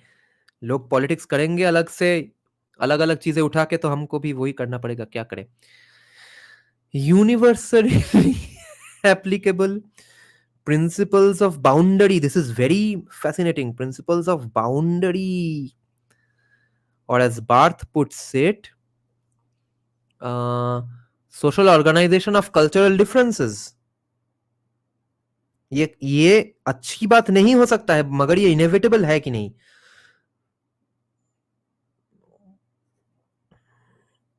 Social organisation of cultural differences. I love this paper. क्या बढ़िया काम किया है भाई जे पांडियन. इन लोगों को किसी के बारे में, मतलब किसी को इन लोगों के बारे में पता ही नहीं है. Abhay Singh, read my previous comment. Abhay Abhay Abhay Abhay Abhay का प्रीवियस कमेंट. हाँ, but doesn't this refute the core Hindutva argument of Bharat being one Hindu civilization? Yes, in some contexts it does, but you see, uh, in which context we argue that everything is Indian and everything is Bharatiya, it has its limitation. No, and we have always known that it has its limitation, that if India and every Indian is in fact in some way or the other Hindu, then Savarkar would not have to make arguments that no, see, ye hai ek concept called Hindutva, and everyone has to do some sort of has to have some sorts of stances to be called a cultural Hindu and stuff. वो तो नहीं है, which shows that not everything in India is Hindu, okay? Because there are people who refuse to adhere to Hindu ways of thinking, right? And especially the Muslims pointed out here, and Christians to some extent. So obviously that argument has its limitations. But you see, Abhay, very good question, but these arguments are put forward by Hindutvadis mostly for eras of pre-Abrahamic cultures coming to India. No, that was completely a wrong, grammatically wrong English, grammatically wrong sentence. Okay, I'm forgetting everything. So yeah, I'm very dazed with what I just read. So anyway, so those arguments are put forward by Hindutvadis to describe an era when Abrahamic faiths had not arrived in India. So in that context, it's right to say that everything in India is Hindu. But when Muslims and Christians arrived, and with their ways of life, after that, everything can't be called Hindu or Hindutva, or Indian civilization is equal to Hindu civilization, because then we would not need Hindutva as a separate thing. We would not need Bankim Chandranath Boshu or Savarkar. We would not need Hindutva today. We would not have the problems that Hindutva tries to address, right? So yes, there is I think an expiry date where we must draw the line that yes, up until here everything is Indian and everything is Hindu. From here onwards, everything is not Hindu and not Indian, but it can be. That's all. Where do you find these papers from? From which crevices of internet? These are rare diamonds. Yes, mysterious sociologist hides this in his dark Dexter's laboratory. So, social organization of cultural differences at micro and macro levels. Okay, people in any given socio-cultural system can and do participate in its institutions with diverse motives and epistemological bases. Exactly. And Savarkar is saying that yes, let go of these different motives and epistemological bases to come under this umbrella of Hindutva. That is the argument. His argument is not that everything is inherently, implicitly Hindu just because it's in India. Epistemological bases that result in similar behavior. The larger sociocultural systems, in terms of having large numbers of people and several types of groupings, maintain themselves through facilitating or institutionalizing cognitive and motivational sharing. Oh, institutionalizing bhi bol diya. So Indian civilization is not civilization. Depends on which era you talk about, Abhay. If you say today's the country of India is Indian civilization, not really, because there are many anti-Hindu things going on. It's definitely a descendant of the Hindu civilization, yes. And another argument would be that does the existence of anti-Hindu epistemologies, does the existence of anti-Hindu epistemologies in the Hindu civilization mean that the Hindu civilization does not exist? No, because what is the constitution saying? Who is accepting the constitution? वहां पे एक majority का view लेना important है, majority का acceptance point out करना important है, which is why I'm not in favor of taking away complete credit from Christians, uh, even though they did create a more tolerant and accepting society later on, after having their years of complete intolerance and insanity. तो वो acceptance भाई अगर उस society से ही आ रहा है तो उस सोसाइटी को क्रेडिट देना है. तो the tolerance that Indian society today has is the largely the tolerance that today India has is because it's a descendant of the Hindu civilization. But there are many intolerant sections in Indian society which have non-Hindu epistemologies. It's a very nuanced point to argue. तो So, yeah, Wallace's theoretical approach is ideally suited for the examination of group boundary maintenance and intergroup relationships in the Hindu or Indian society, where hundreds of culturally distinctive groups coexist. Wallace explains that cognitive uniformity is dysfunctional to sociocultural systems. Knowing fully each other's motivations and cognitions is operationally counterproductive, and if cognitive uniformity is a prerequisite, it would severely handicap a system, because the survival of a system would depend on the humanly impossible feat of everyone in the system knowing it in its entirety. Okay. Human beings function in a system with what Wallace refers to as equivalence structure models that permit them to participate in the system by predicting each other's behavior without having to cognitively motivationally replicate themselves. क्या बात है. So I don't necessarily have to know let's say I don't necessarily have to do everything that a politician does, or what a PhD does, or what an IAS Babu does, but I must have some basic amount of prediction that what does it mean to be an IAS Babu, what does it mean to be a politician or PhD. Okay, I can expect certain behaviors and professional outcomes from his existence. That's all. Tamil country and the Labbai.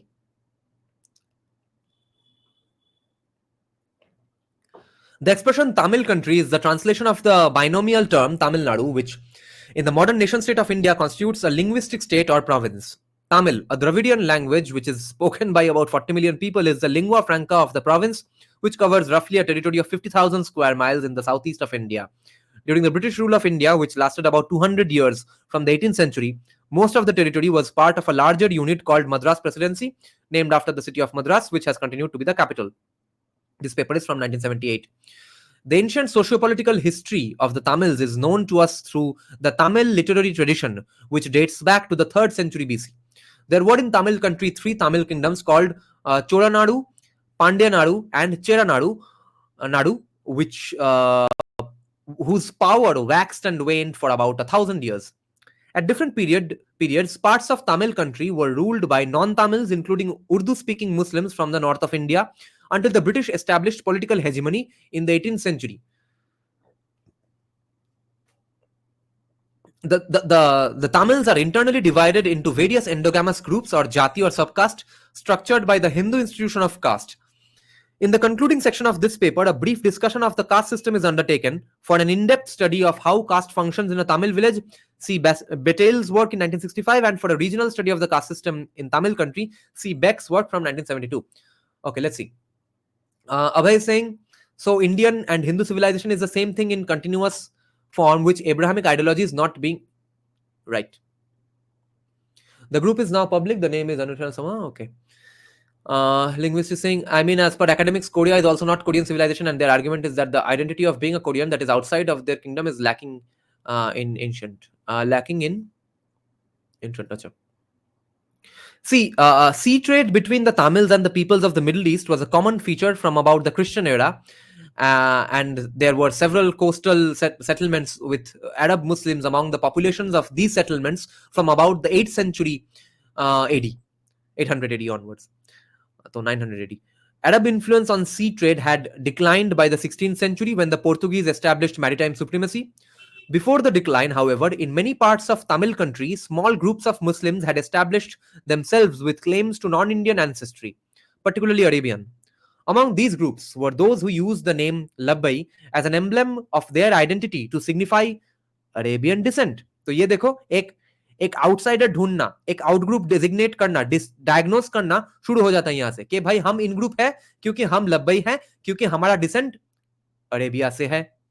तो reasoning अलग है, मगर कोई ना कोई हमेशा इन group out group ढूंढ रहा ही है। तो the term Labbai was also used generically to identify Tamil speaking Muslims as a whole, thus denoting that these Muslims were converts from Hinduism rather than aliens. It is probably not possible to prove or disprove these claims. It is likely that some were the descendants of the children of Arab traders, and their Tamil wives and other were converts to Islam from Hinduism. As this paper is concerned with people's perception and conception of themselves, it is not necessary to deal with historical validation as to whether they were pure Arabs or not. So this is not a paper of genetics. This is a paper on what these people themselves are claiming. That exactly, beautiful. The label Labbai therefore had a dual meaning of territoriality, क्योंकि हम तो है अरब से, one referring to Arabian and the other to Tamil origins. It was a label that was used by Tamil speaking Muslims to signify their Arabian origins, but it also delineated a category of Muslims speaking Tamil. Okay, because not every Muslim who speaks Tamil is Labbai, remember?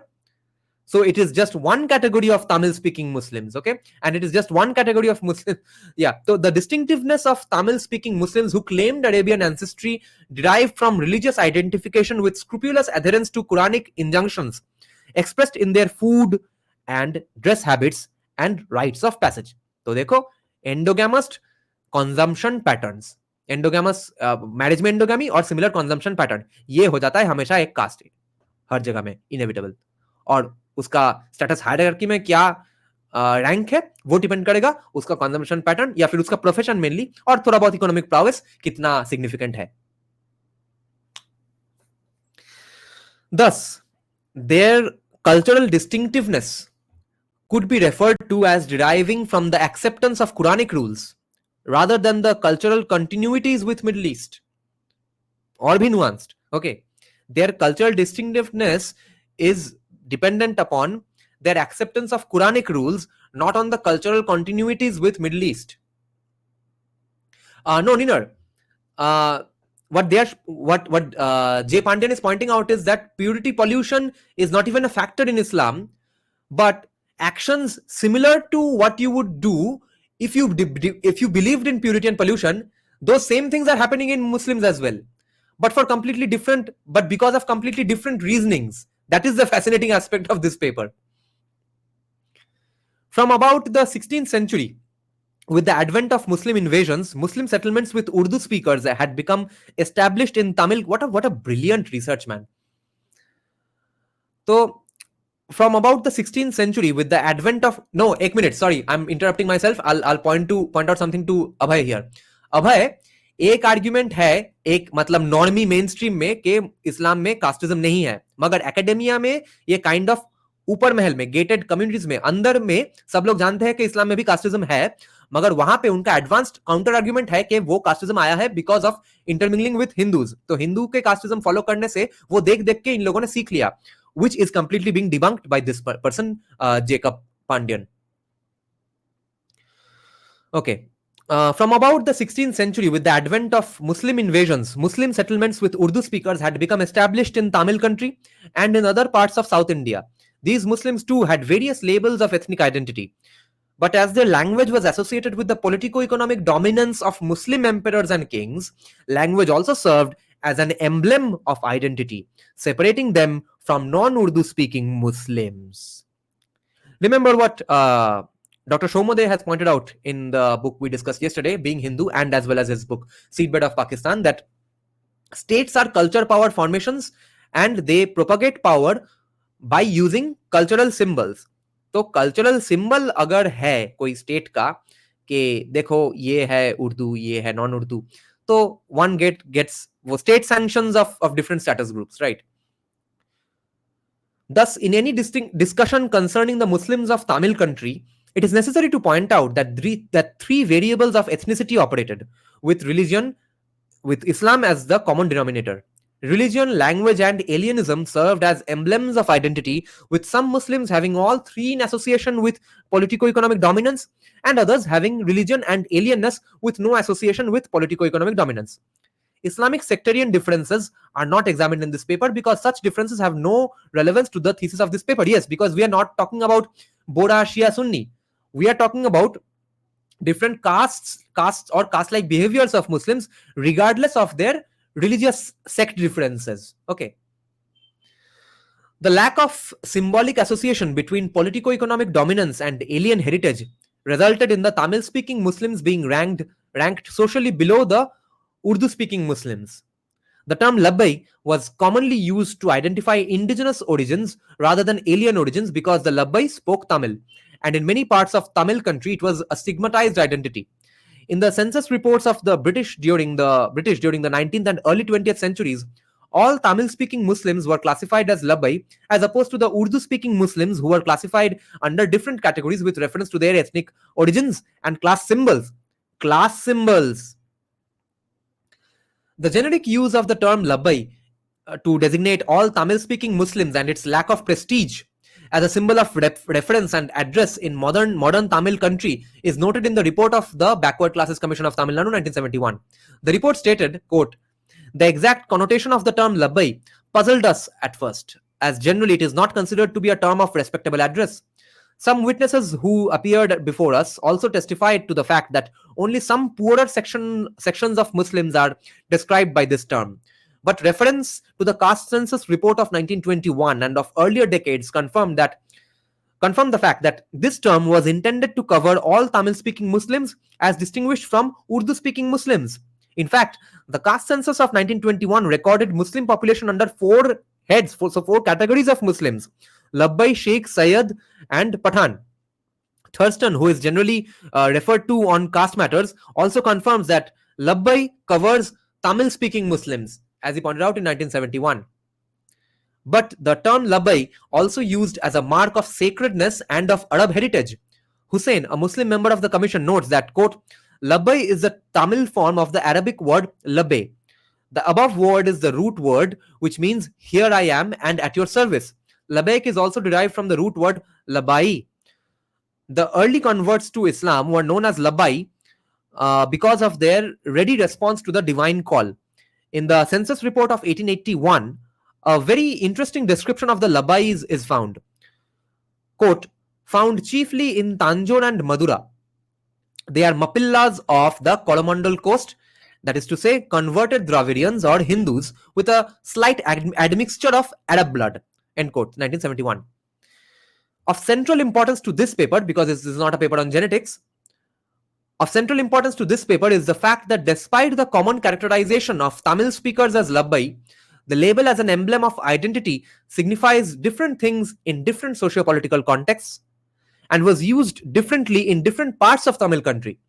Among the Tamil-speaking Muslims, endogamous groups using the label Labbai may or may not have social prestige and may or may not have stigma attributed to the label, depending on the socio-political history of that village and region of Tamil country, in which the groups participated as politico-economic leaders or did not. So everything comes down to politico-economic power anyway.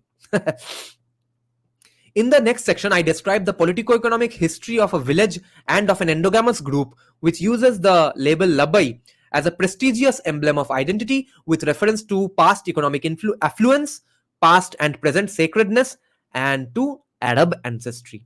The Labbai of this village separate themselves socially, culturally from other Tamil-speaking Muslims of the village and perceive and conceive of themselves as the custodians of Islam, functioning as the ritual specialists for the Muslims of the village as a whole. देखो नितिन कहाँ गया? तो जो discourse जो discussion हम Brahmins के लिए कर रहे थे वही अब तो यहाँ पे भी एप्लीकेबल है कि Labbais do not have the same kind of say or voice all across Tamil Nadu. In some contexts, they were just any Tamil-speaking Muslim. But in some contexts, some Tamil-speaking Muslims who considered themselves Labbais separated themselves from everyone else and considered themselves ritual specialists for Islam. The Tamil-speaking Muslims of the village are differentiated into Labbai and non-Labbai Muslims, with the former, meaning the Labbai, whose main occupation has been trade. Okay, so Labbais are people who have been mainly traders. Let's see अब कहाँ जाता है ये paper. Politico-economic environment. अब थोड़ा हम print के लेते हैं. Vinam is saying, is it the same but opposing thing that is happening now in Assam, that Assamese speaking Muslims don't? Exactly, Vinam. Brilliant deduction. भाई whole of Pakistan has exactly उनका बिरादरी है, उनका तो स्लेवरी भी है उनके फार्म हाउसेस में. Politico economic environment. Pulicat village is located on the northern coast of Tamil country. Pulicat, like other port villages in Tamil territory, probably had a permanent settlement of Arab traders from early times. Barbosa, traveling through Tamil territory in the early 16th century, described Pulicat as a quote-unquote grand port which was frequented by an infinite number of Moorish vessels from all quarters. He says this in 1923. End quote. When the Dutch arrived on the coast of Tamil country in the early 17th century, they tried to eliminate both the Arab traders who functioned as middlemen in the trade between the peoples of India and the Straits of Settlements and the Portuguese. In 1609, they secured permission from a non-Tamil speaking Hindu king to build a trading post in Pulicat and fortified the village against the local princes and the Portuguese. Within 4 years, they had monopolized the eastern trade. Pulicat served as the seat of Dutch government in India, and under pressure from the Dutch, an English trading post established in Pulicat in 1619 was disbanded in 1622. 1619, by the way, is an important year because that's the year when slaves were first brought to USA in the ship called White Lion. In the beginning, Hindu traders and chieftains assisted the Dutch. Okay, but this did not last long. Initially, a Hindu from Chettiar caste served as their agent, but soon deserted them to serve Hindu kings who were hostile to the Dutch. It is likely that the Dutch came to depend on the Tamil-speaking Muslim traders who lacked quote-unquote nationalist loyalties. Pulicat was occupied by a non-Tamil speaking Hindu king. Okay, Pulicat was occupied by a non-Tamil speaking Hindu king in 1626, and in 1644 an Urdu speaking Muslim general defeated the Dutch. But these incursions did not hamper the Dutch monopoly of trade. The Dutch participated vigorously in many of the battles of Hindu chieftains and Muslim generals, supporting the side whose success would most benefit the Dutch presence in Pulicat. Okay, very important. So the Dutch were going on participating vigorously in many of the battles of Hindu chieftains and Muslim generals, supporting any side which would benefit them, of course. तो कहीं पे हिंदू चिफ्टेन का support कर रहा था Dutch, कहीं पे मुस्लिम generals को सपोर्ट कर रहा था. In 1689, the seat of Dutch government in India was moved to a southern port, which the Dutch had captured from the Portuguese, thus reducing Pulicat to the rank of a principality.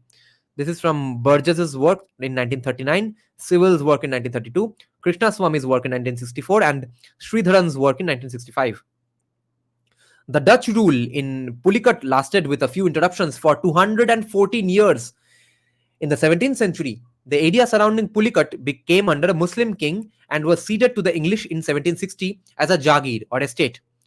The English fought and defeated the Dutch in 1781 and again in 1785 and 1795.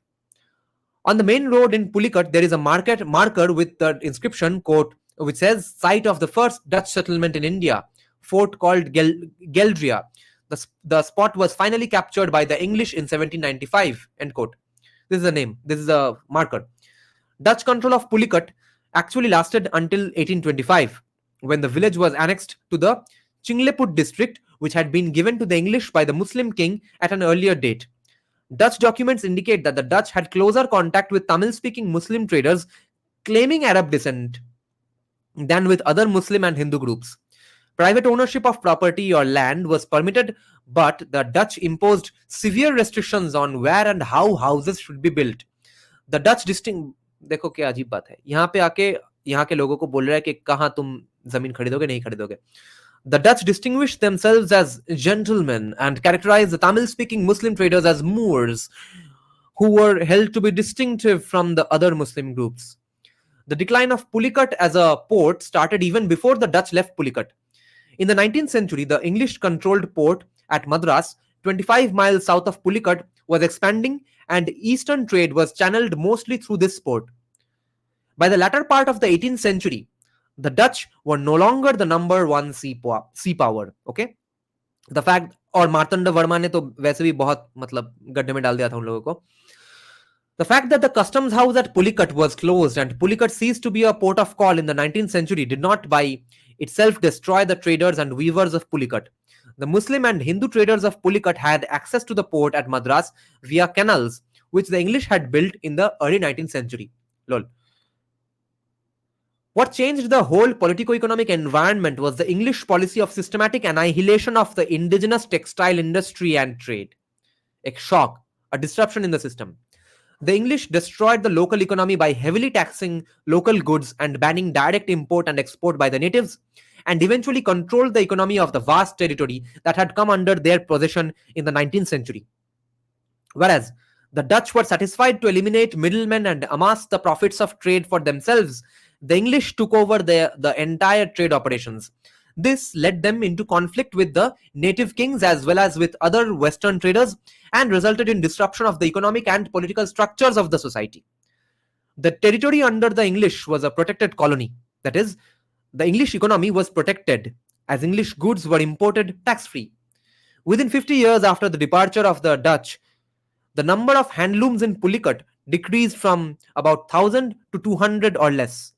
The weavers, other artisan castes and the Hindu traders migrated from Pulicat. A few Muslim and Hindu traders of Pulicat continued their profession, collaborating with English businessmen based in Madras. The main trade commodity was the colored cotton cloth called lungi, which was in great demand in those countries known today as Malaya and Thailand. A few Tamil-speaking Muslim traders with relatives living permanently or temporarily in those countries had trade connections there. Malaya and Thailand, okay?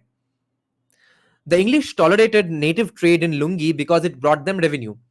The cloth became so popular during Dutch rule that the Dutch trademark Pulicat lungi, cloth made in Pulicat, was used for all colored cotton cloth exported from Tamil country.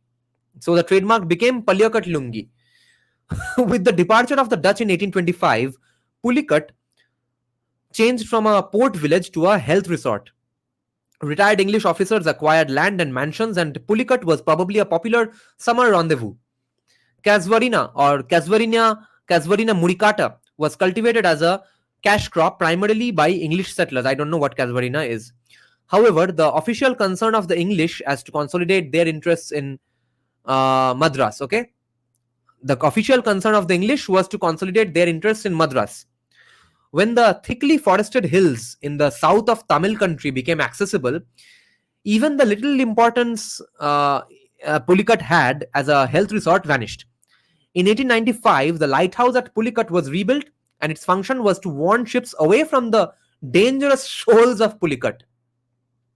Some of the mansions in Pulicat continued to be occupied by the Tamil-speaking Muslim traders of Pulicat, and others were owned and used by wealthy Englishmen, Hindus, and Muslims of Madras only as holiday homes. All of the mansions were neglected. In the early 20th century, almost all the Dutch mansions had decayed, and building contractors from Madras came to strip them of their wooden doors and windows. An anthropologist who studied the Tamil-speaking Muslim traders of Pulicat in 1923 wrote, quote, "Many of the fair Muhammadans are traders doing business in Siam, meaning Thailand, Strait settlements, etc., meaning Southeast Asia. Most merchants, after amassing money, return to Pulicat, frequently the homing instinct being very strong in them. With the exception of these merchants who hibernate here after a busy life in Penang and elsewhere, the others can be safely termed drones, quote-unquote drones. The houses built at a time when Pulicat was a flourishing emporium are very pretentious, but unfortunately many of them are in ruin owing to the neglect to repair the blighting effects of biting winds loaded with salt spray. सी बीच के सामने मतलब समुंदर के सामने घर होने से ऐसा ही होगा. Many of the inhabitants are poor and eke out a precarious living by selling stones, timber, pillars, etc. from the ruins of the palatial residences built by their rich forebears."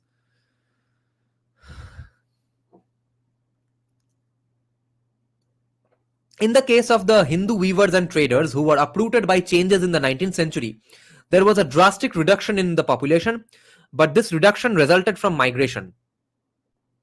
The weavers and traders, the Hindu weavers and traders discarded their homes and temples and migrated to other villages and towns. In contrast, the Tamil speaking Muslim traders stayed in Pulicat and declined in population because of malnutrition and sickness. In 1821, Muslims in Pulicat numbered 889, of which about 500 were Tamil speaking Muslim traders. This is pointed out by Moses in 1923. In 1871, out of the total population of Pulicat of 4,903, Muslims numbered 1,163, of which the population of traders was probably about 800. In 1921, an anthropologist calculated the latter's population as 500, and in 1971, the population of the traders was 161. In 100 years, less than 5 had taken spouses from outside the village, and none had taken a spouse from a related Muslim community. The Tamil-speaking Muslim traders probably built mosques to the east and north of Pulicat before the Dutch arrived. After the fortification of Pulicat by the Dutch, mosques were built in Pulicat proper, and the mosques built earlier were used primarily by the Tamil-speaking Muslim boat makers. Two large mosques named Padiyapalli or big mosques and Chinnapalli, small mosques, were built, along with smaller places of worship and scripture reading, and the Tamil-speaking Muslim readers were the custodians of the Quranic scriptures in Pulicat and maintained the mosques.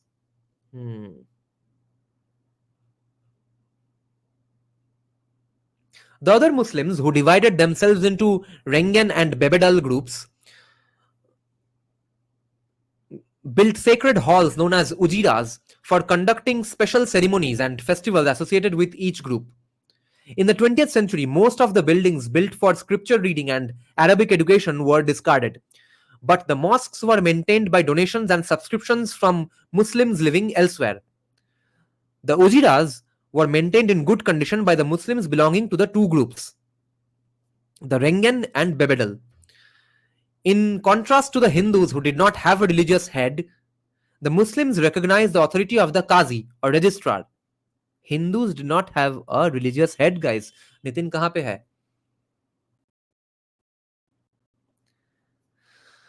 The Qazi was an hereditary post held by the members of the trading community. Nitin kahan gaya? Nitin kahan ho? Qazi was an hereditary post held by members of the trading community. The Qazi had the final word in all matters connected with crisis rights, divorce, and property inheritance, and he was often called upon to settle secular disputes upon the Muslims, meaning non-religious disputes.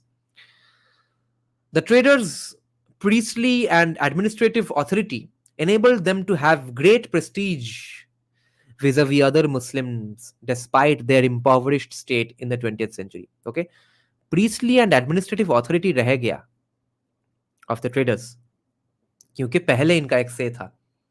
देखो, same things. In recent times, fishing became the basis of survival. Only a few traders and weavers pursued their occupations. India became an independent republic. Government-aided cooperative societies were established to help the fishermen procure boats and nets.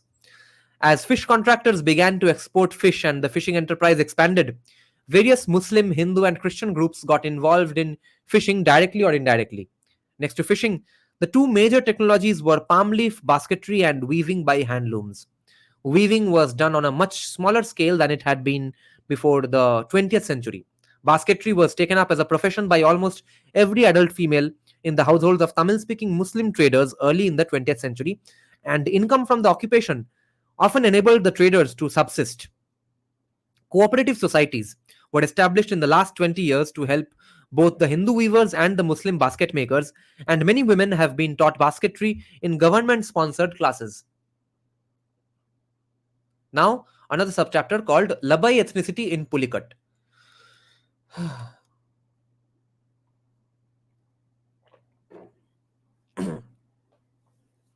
The descendants of the Tamil-speaking Muslim traders of Pulicat conceptualize their experience with reference to what they believe to be the identity of their ancestors in Arabia. इसके साथ genetic truth का कोई संबंध नहीं है. We are discussing what their ideas or conceptualization of society is, what their lenses are.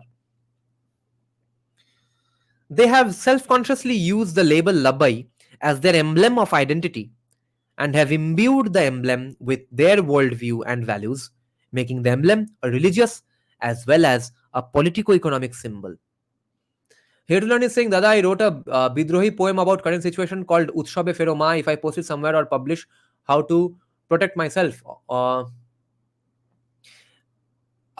So, if it is not too directly critical of any person in the government, it won't be a problem, okay? Because there's sort of a state sanction in a way of the mass protests that are going on. It's okay that right now the state is allowing these things, okay? If you go beyond just protesting, if you go beyond just saying that yes, what has happened is bad and we want justice, etc., if you go beyond these things and get into the nitty-gritties of the incident that happened, then you are screwed. If it's just rhetorical, then you won't have a problem. These Muslims, the Labbai of Pulicat, have distinguishable physical features. They have in some cases deep blue eyes and their skin color is light brown. The distinguishable physical features separating them from other Muslims and the Hindus may have their loci in quote-unquote Dutch genes rather than a Muslim Middle Eastern quote-unquote racial heritage. The interpretation often offered by Moses is that they are racially Middle Eastern. In contrast to the stigmatized meaning which the label Labbai has in different parts of Tamil country and to its use as a classificatory category of Tamil-speaking Muslims in general, the Muslim traders of Pulicat use the label to signify their social and cultural superiority over other Muslims in Pulicat and to denote their exclusive style of life and religiosity.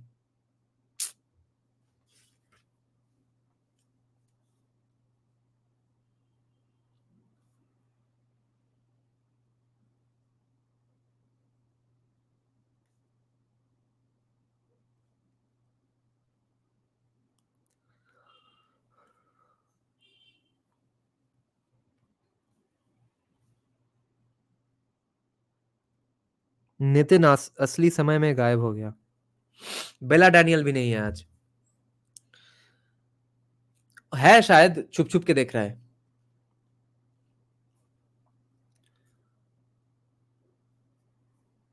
So you see this sentence: Muslim traders of Pulicat use the label to dignify, use the Labbai label to signify their social and cultural superiority over the other Muslims in Pulicat and to denote their exclusive style of life and religiosity.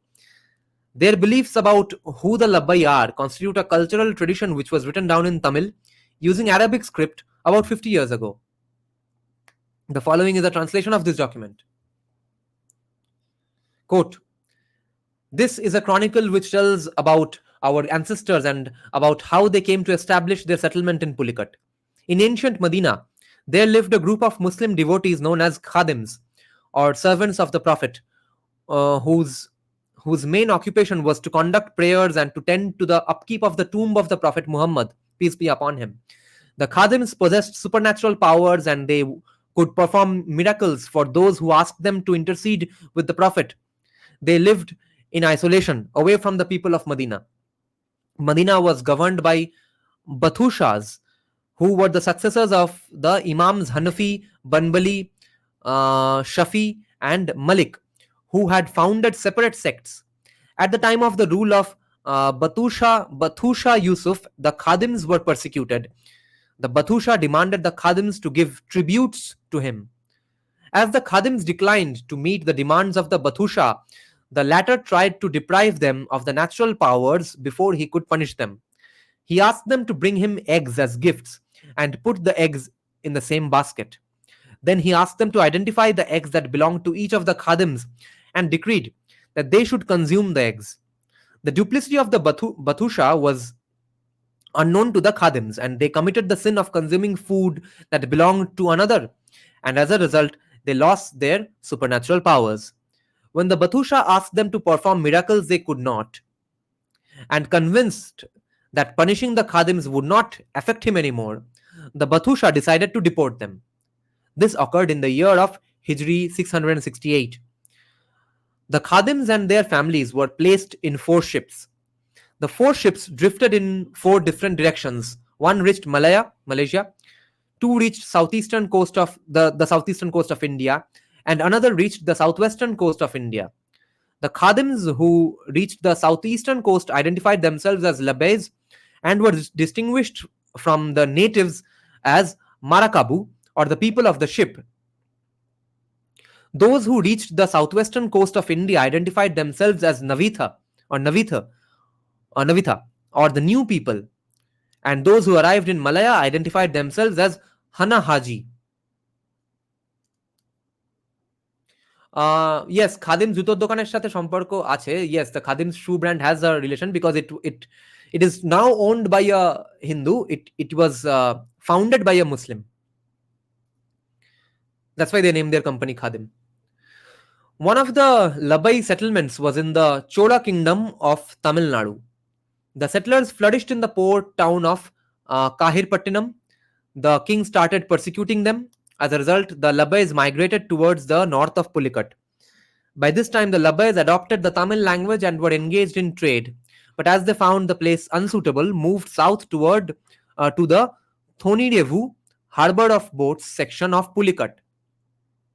Long after the Labbais had established themselves in the Thonirevu section of Pulicat, a Dutch ship arrived there, and the captain wanted water. Mustafa Marikayer, who was the head of a prosperous Labbai lineage, received the captain and offered to trade with the Dutch. The Dutch ship called the Thonirevu again, called on Thonirevu again, and Mustafa Marikayer promised the captain that he could procure land for the Dutch to build a factory and fort. With his trade connections with the Dutch, Mustafa Marikayer became Mustafa Marikayer became a very wealthy man, and he went to the king of Arcot with gifts for procuring land for the Dutch. Mustafa Marikayer was successful in getting land, and Pulicat forest was cleared for the building of the Dutch fort in Hijri 772. The Labbais moved their settlement from the Thonirevu section of Pulicat to Pulicat proper. The Dutch provided capital for the Labbais, and the Labbais prospered. Mosques were built in Pulicat proper and in the Thonirevu section of Pulicat. In Hijri 1091, the mosque in Thonirevu section was renovated. In Hijri 1121, a smaller mosque called Chinnipalli was built, and this was renovated in Hijri 1261. The Labbais belonged to the Shafi sect. Okay. The fort in Pulicat was under the Dutch for 143 years. In Hijri 1218, the English captured the fort, but the Dutch returned in Hijri 1233 and ruled for 5 more years before the English dislodged them permanently. Not long ago, when the king of Arcot offered a gift of land for the maintenance of the mosques in Pulicat, the Labbais turned the offer down as they were very wealthy. Wow. हमको नहीं चाहिए state support. The prince gave the gift to a Muslim in a nearby village, but this gift was stolen from him by a Qazi.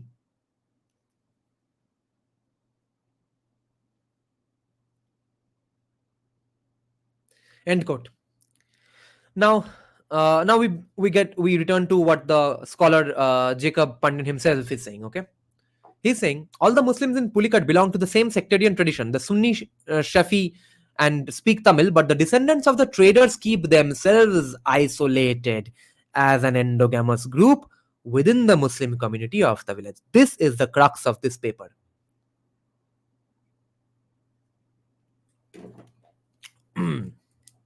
ये एक की take away है. So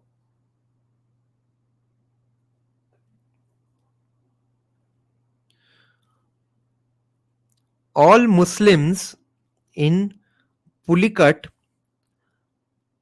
were Sunni Shafi.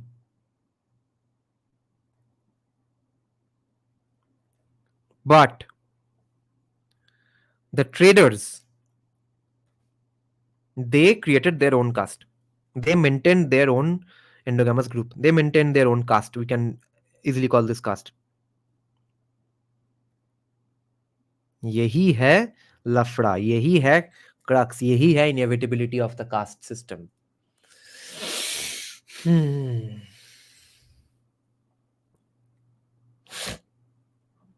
Their houses, which are now in a dilapidated condition, are larger and are in a section of the village where few others live. They have certain unique objects of material culture, such as large water jars and blowguns as a result of their past cultural contacts in Southeastern Asia. The rest are segmented into two non endogamous groups, Bebedal and Rengen, which have yellow and red flags as their respective symbols. No one in Pulicat, quote unquote, knows the origin of the Rengen and or Rengen and Bebedal divisions. Until about 50 years ago, Hindu castes were divided into left hand and right hand categories, each fighting for supremacy over the other. Do they mean Dakshinachara and Vamachara? The Rengen or Anulama and Pratiloma, I don't know what they mean. The Rengen group was affiliated to the left hand category, and the Bebedal group belonged to the right hand category. Although there is no left hand right hand tradition in Pulicat today, Rengen and Bebedal groups hold separate festivals, each claiming precedence over the other. The Labbai do not participate in these festivals and were and are not part of the left and right hand categories. ये तो की takeaway है. Rengen and Bebedal Muslims hold separate festivals, and neither of which is attended by Labbais.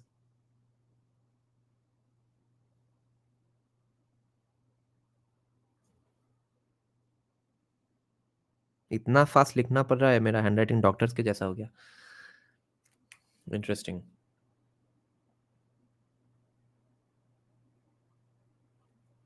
Conclusion of the paper. Caste and ethnicity. Very important, guys. The caste system is generally distinguished from other systems of stratification with reference to the cultural attributes or conceptualizations that are unique to Hindu civilization. The two most important of which are the hierarchical worldview and the ideology of purity impurity. Occupation, this is the claim at least. That is what he's pointing out. Occupational specialization and endogamy are aspects of these two attributes. For the system to operate, it is considered that two social units which represent the opposite poles of purity and impurity, that is the Brahmin and untouchables, they exist, and these units constitute the points of social reference which the middle ranking caste groups use to associate or dissociate themselves with purity or impurity. That how close I am to the Brahmins and how distant I am from untouchables. From a caste group's point of view, every group is a quote unquote ritual unit with a specific ceremonial complex and style of life, consumption pattern basically, of its own, similar to that of an ethnic group. However, the ceremonial complex and the style of life are modeled after what is ideologically and ideally expressed in the quote unquote Hindu hierarchical order of classes or Varna, and the groups that are in between the Brahmin and untouchable groups deem it natural to change their ethnicity or conception of group identity if and when it is perceived that a change is necessary because of changes in their politico-economic situation. भोसरी के फिर से caste mobility depending on politico-economic situation, which gets sanctioned by Brahmins, which is just like today's IAS Babus attestating your documents. In a sense, the middle ranking Hindus are self-conscious of their beliefs and style of life as reflections of or rooted in the socio-politico-economic givens. However, they are constrained by what is believed to be the immutable a priori Varna hierarchy, because Varna is sustained by supra-societal sacerdotal, jo ki sacrifice karte hain, sacerdotal authority, which provides legitimacy for the hierarchical ordering of groups. Thus, the variations in intergroup relationships and the changes in group status must occur within the limits of what can be legitimized by the sacerdotal authority. Fair enough. Caste groups, with the general exception of Brahmin and untouchable groups, tend to exhibit a congruence between ritual and politico-economic statuses. That is, the greater the politico-economic power, the higher the ritual status. Fission occurs when a segment of a particular group perceives itself as more affluent, and the segment may quote unquote rediscover its new identity and establish itself as ritually superior to the other members of the group. Sometimes an entire group might change its identity in 2 or 3 generations. Wink, wink. Now, what at least in 1978, J. Pandian is saying is that the untouchable groups had no social mobility, which can be debated, but he's saying that Brahmins forever had supremacy, regardless of their political-economic situation. We know from later research, especially from people like Nicholas Dirks, Irfan Habib, etc., that even that was not the case. And Declan Quigley's research. Varna is the Hindu cognitive theory of the social universe, which is that now the argument will go in this conclusion that see why this is different from why this has nothing to do with how Muslims organize themselves into different castes as well. Okay, Varna is the Hindu cognitive theory of the social universe, which is adapted by the people to orient intercaste relationships as well as caste mobility. Most of the sociological or social anthropological research in India, similar to the interrelation of the caste system offered above, derives its theoretical underpinning from Durkheimian social psychology and reference group theory. Therefore, there has been a trend to interpret data using congruence models which establish uh, congruence model, okay, कि थोड़ा similarity, थोड़ा मतलब हाँ this is like that thing, etc. वो comparative things and trying to equate things, okay, which establish a correspondence between ritual and social values. On the one hand, the symbolic representations in the realm of religion and ethnicity are seen as projections of a quote unquote more real politico-economic reality, and on the other hand, religious and ethnic principles are interpreted as the quote unquote true determinants and integrators of the social fabric. It is well known that Durkheim grappled with the problem of relating positivist and rationalist philosophies. Positivist meaning basing something on entirely scientific ways, okay. He sought with the problem of relating positivist and rationalist philosophies, he sought to bridge Lockean empiricism and Kantian formalism in his sociology of knowledge. The above theoretical schema would have us believe that Muslims can function in the Hindu social environment only when they cognitively and motivationally replicate the Hindu worldview and values, which they do not, as will be proven by this, as is being proven by this scholar. As noted in the introduction, people in any socio-cultural system enter into a cultural contract to implement specified roles, and cognitive and motivational sharing is not a prerequisite for mutually predictable relationships. Coexistence of individuals or groups does not entail the replication of each other's motivational and cognitive maps. Okay, coexistence of different groups, meaning coexistence of Hindus and Muslims in this context, does not mean that they will replicate each other's motivations and cognitive understandings of society. The models of interaction that are used by the people permit them to anticipate and orient each other's roles. Okay, this I need to point out and note down as a key takeaway. Okay, beautiful sentence.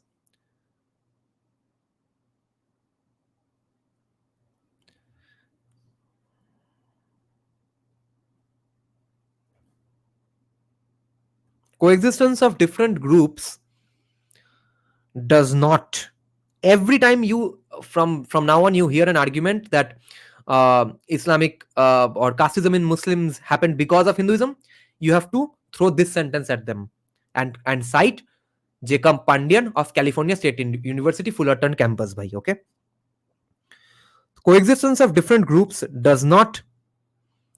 um, does not entail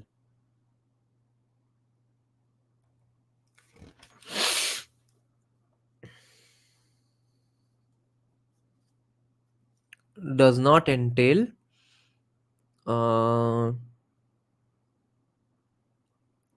replication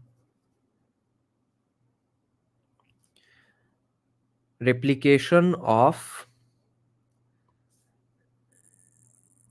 each other's motivational and cognitive maps, their understanding, their worldview of society. Okay, वो mean किया जा रहा है यहाँ पे by this phrase of motivational and cognitive maps.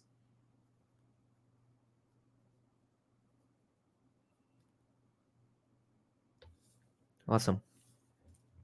as pointed out by Wallace previously in the introduction as well, in the abstract, no, in the earlier sections of the paper as well. So the models of interaction, okay, कि हम किस basis पे interaction कर रहे हैं, that are used by the people permit them to anticipate and orient each other's model roles.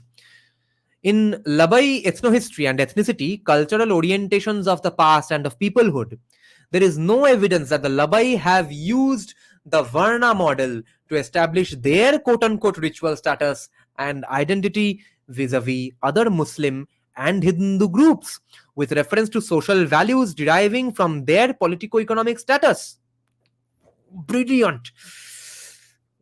Fucking awesome research by Jacob Pandian.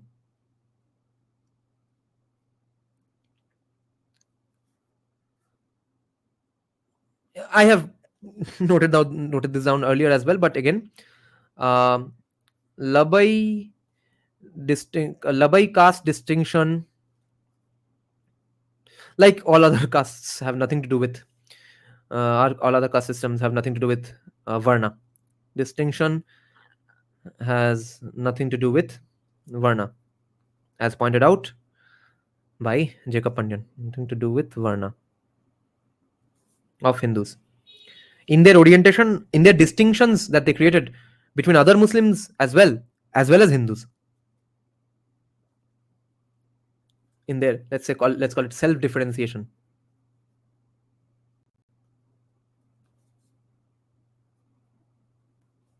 From other Muslims as well as Hindus.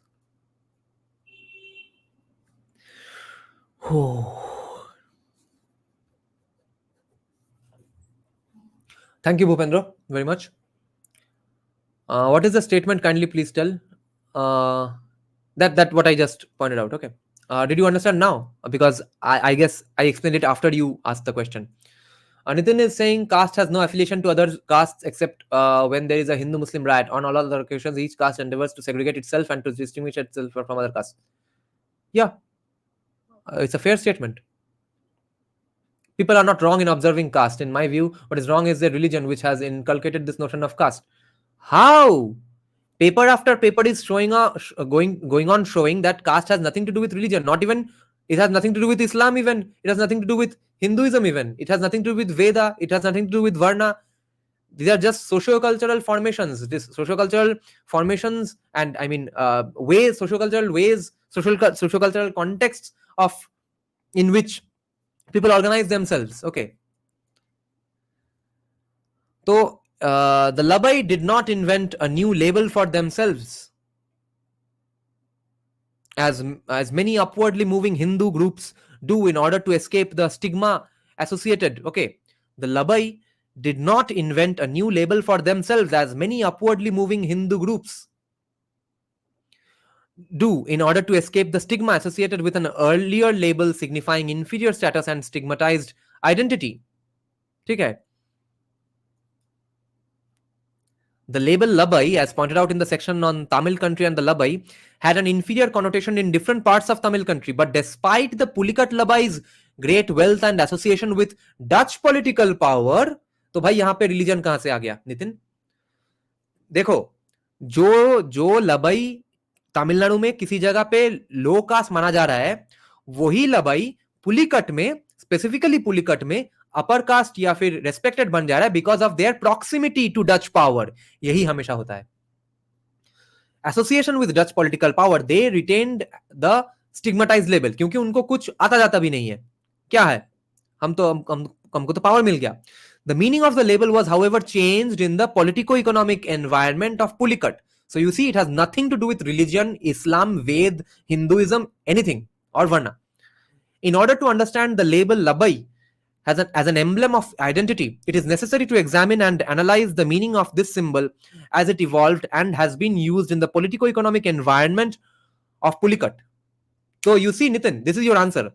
This has nothing to do with Islam or Hinduism. This has everything to do with the political and economic environment of Pulicat specifically. As opposed to the ritualized class, Varna, status of Kshatriya, warrior or Vaishya trader, which would have been the Pulicat Labbai's quote-unquote natural point of reference in the Hindu environment if they were influenced and copying Hindus or the Hindu caste system, because of their association with the Dutch who ruled Pulicat and their profession as traders. The Labbai's point of orientation was similar to that of Brahmin Varna, priestly class. ये कैसे हो गया? अगर Hinduism से inspired थे, now I'm not talking to Nitin, I'm talking about talking to basically people like Abhay here, who are pointing out these arguments. That see, we were having discussions with you people.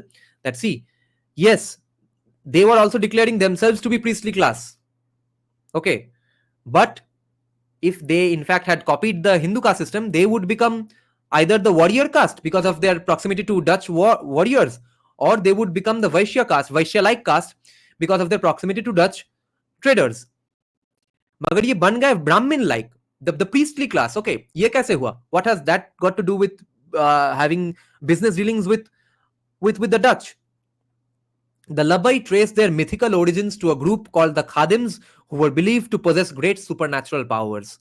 Even in their economically impoverished condition today, they have continued to maintain their close association with Quranic authority. They send their sons to learn Arabic script and memorize the Quran, much as many Brahmin boys learn Sanskrit and memorize Sanskrit scriptures. ये कैसे हुआ? अगर they were trying to copy the Hindu caste system. They send their sons to learn Arabic script and memorize the Quran, much as many Brahmin boys learn Sanskrit and memorize Sanskrit scriptures. They officiate as Muslim priests, registrars, and commentators. In Pulicat, the label Labbai became synonymous to priest, as every male Labbai, by virtue of his Quranic education, could perform priestly duties that required recitation of scriptures. But the Quranic sacerdotal authority does not accord a superior ritual status for the priesthood and does not subordinate politico-economic dominance as does Hindu sacerdotal authority. Therefore, the Pulicat Labbai cannot be equated with Brahmins. It's only Brahmin-like. It's not Brahmins. Because if it was Brahmin-like, then the people with the subordinate the people with political economic dominance would be subordinated under the people with the ritual dominance, right? ये सब भी नहीं हुआ. इन लोगों का completely अलग explanation, अलग kind of hierarchy बन गया. It is inconceivable that before the arrival of the Dutch, the Tamil-speaking Muslim traders did not constitute a separate endogamous unit among the Muslims living in Pulicat. According to their ethno-history, they were instrumental in establishing the Dutch at Pulicat, and they left the area where a large number of non-Labbai Muslims live today in order to live within the Dutch fortified walls of Pulicat. भाई ये देखो separation कितनी हद तक है, कितना extent तक है. Pulicat Labbais distance themselves from other Muslims to go live in Dutch territories, Dutch fortified walls. लोल ये अनटचेबिलिटी की तरह काहे साउंड कर रहा है?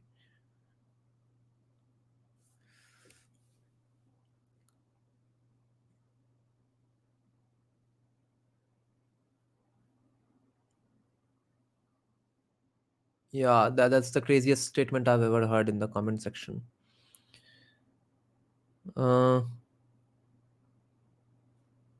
Yeah, so Donald Trump is worse than.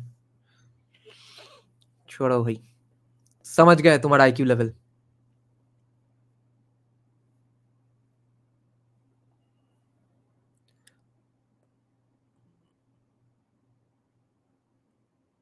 According to their ethno-history, they were instrumental in establishing the Dutch at Pulicat, and they left the area where a large number of non-Labbai Muslims live today in order to live within the Dutch fortified walls of Pulicat. The politico-economic environment of over 200 years was conducive in generating a feeling of separate selfhood and peoplehood. They traded with the Dutch and traveled to Southeast Asia as traders. Thus, despite their indigenous, that is Tamil linguistic base, they could claim alienness more than others and could link alienness with the symbol of Labbai more readily than could the non-trading Labbais. I noted in the section on Tamil country that among the Muslims of Tamil country, religion, language, and alienness operate as emblems of identity, with some groups having all three along with an association made to politico-economic dominance. In the case of Tamil-speaking Muslims, who are generally classified as Labbai and generally have an inferior status, there is no association with politico-economic dominance. But in Pulicat, Because of its politico-economic history, the Tamil speakers were able to link politico-economic dominance with the symbol of Labbai. The Labbai of Pulicat have had a close contact with the Arabic language by learning the Quran, and although they did not speak the language, they used a few Arabic words in their speech, which by itself separated them from other Muslims of Pulicat. The Tamil spoken by the Labbai was, in other words, emblematic. In other words, Labbai speak Tamil. The Labbai of Pulicat speak Tamil in a distinctive manner with a few Arabic words, which simultaneously makes them alien and closer to the sacred, because Quran is written in Arabic. Thus, the ethnicity of the Labbai of Pulicat, which separates them from the other Muslims of Pulicat and imbues the symbol of Labbai with a meaning which is not commonly found in other parts of Tamil country, can be explained as a product of the symbolic association of politico-economic dominance, alienness, religion, and language. This kind of symbolic association does not occur in the Hindu caste orientation. Although the Labbai in general are not associated with the invasion or political control, as in the case of Urdu speakers, the Labbai of Pulicat have had a long and close association with the Dutch, making them similar to the Urdu speakers. Okay, proximity to power. Rather than being a generic term identifying all Tamil-speaking Muslims, the term Labbai became in Pulicat an exclusive, prestigious, emblematic symbol used by only a segment of this population. So, closed status group with endogamous practices and similar consumption patterns. It is possible to write a description of the quote-unquote caste system of Pulicat with the Labbai as a quote-unquote trader caste with a quote-unquote ritual status comparable to that of the Hindu traders, and it is possible to establish the existence of a congruence between the politico-economic and ritual statuses of the Labbai. But to do so would be completely missing the point which I have attempted to address in this paper, which is the Labbai's ritual status is not validated by Brahmin, Kshatriya or Vaishya Varnas. The social value of Labbaihood is not legitimized by Hindu or Islamic authority to sustain a congruence or correspondence between beliefs or lifestyle and politico-economic position. The Labbai know, quote-unquote, know how to function in the Hindu environment, and their social position and behavior make it possible for them to be compared with Hindu caste groups, but the similarity is the product of the operation of different cognitive and motivational principles. The ethnicity of the Labbai is neither a projection of politico-economic realities nor an expression of sacerdotal authority, and therefore cannot be interpreted as an adaptation of the Hindu model of hierarchical opposition between purity and impurity. Okay, so ethnicity of the Labbai is neither a projection of politico-economic realities. Okay, because it's not only politico-economic reality na, politico-economic reality के वजह से causality तो हुआ. See, why is class and status different? Why is class and caste different? Why are status groups dependent or related to economic prowess, but not entirely just economic prowess, right? यही है वो कि political economic realities के वजह से एक कुछ बोलने का जगह मिल गया, ठीक है, प्रॉक्सिमिटी टू पावर की वजह से. मगर उसके बाद उन्होंने क्या किया? उसके बाद उन्होंने अपना एक वे ऑफ वर्ल्ड व्यू बना लिया, सजा लिया.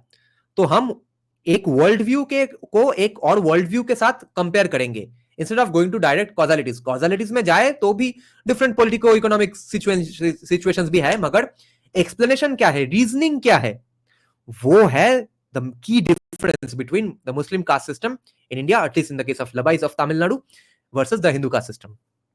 So the ethnicity of the Labbai is neither a projection of politico-economic realities nor an expression of sacerdotal authority, and therefore cannot be interpreted as an adaptation of the Hindu model of hierarchical opposition between purity and impurity.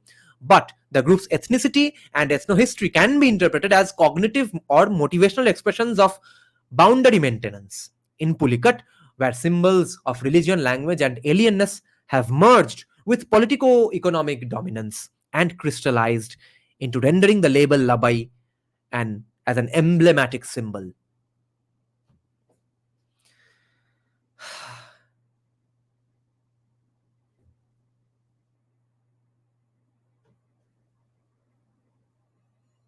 What a brilliant paper.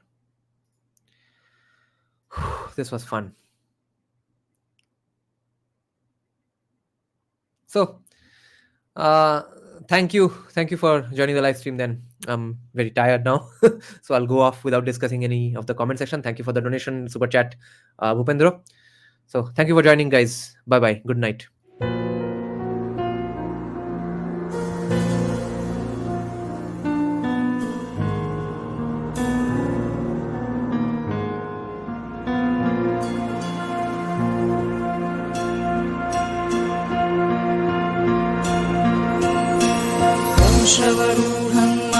भीमं गुणाद्रष्टाङ्गरप्रदम् हास्ययुक्तं त्रिनेत्रं च कपालकर्णिकाकरां मुक्तकेशीं ललज्जयं पिबन्तीं रुधिरं चतुर्बाहुसमायुक्तं वराभयकरं स्मरेत् चतुर्बाहुसमायुक्तं वराभयकरं स्मरेत् काली काली महाकाली कालिके पापहारिणी धर्मर्थमोक्षदे देवी नारायणी नमोस्तुते धर्मर्थमोक्षदे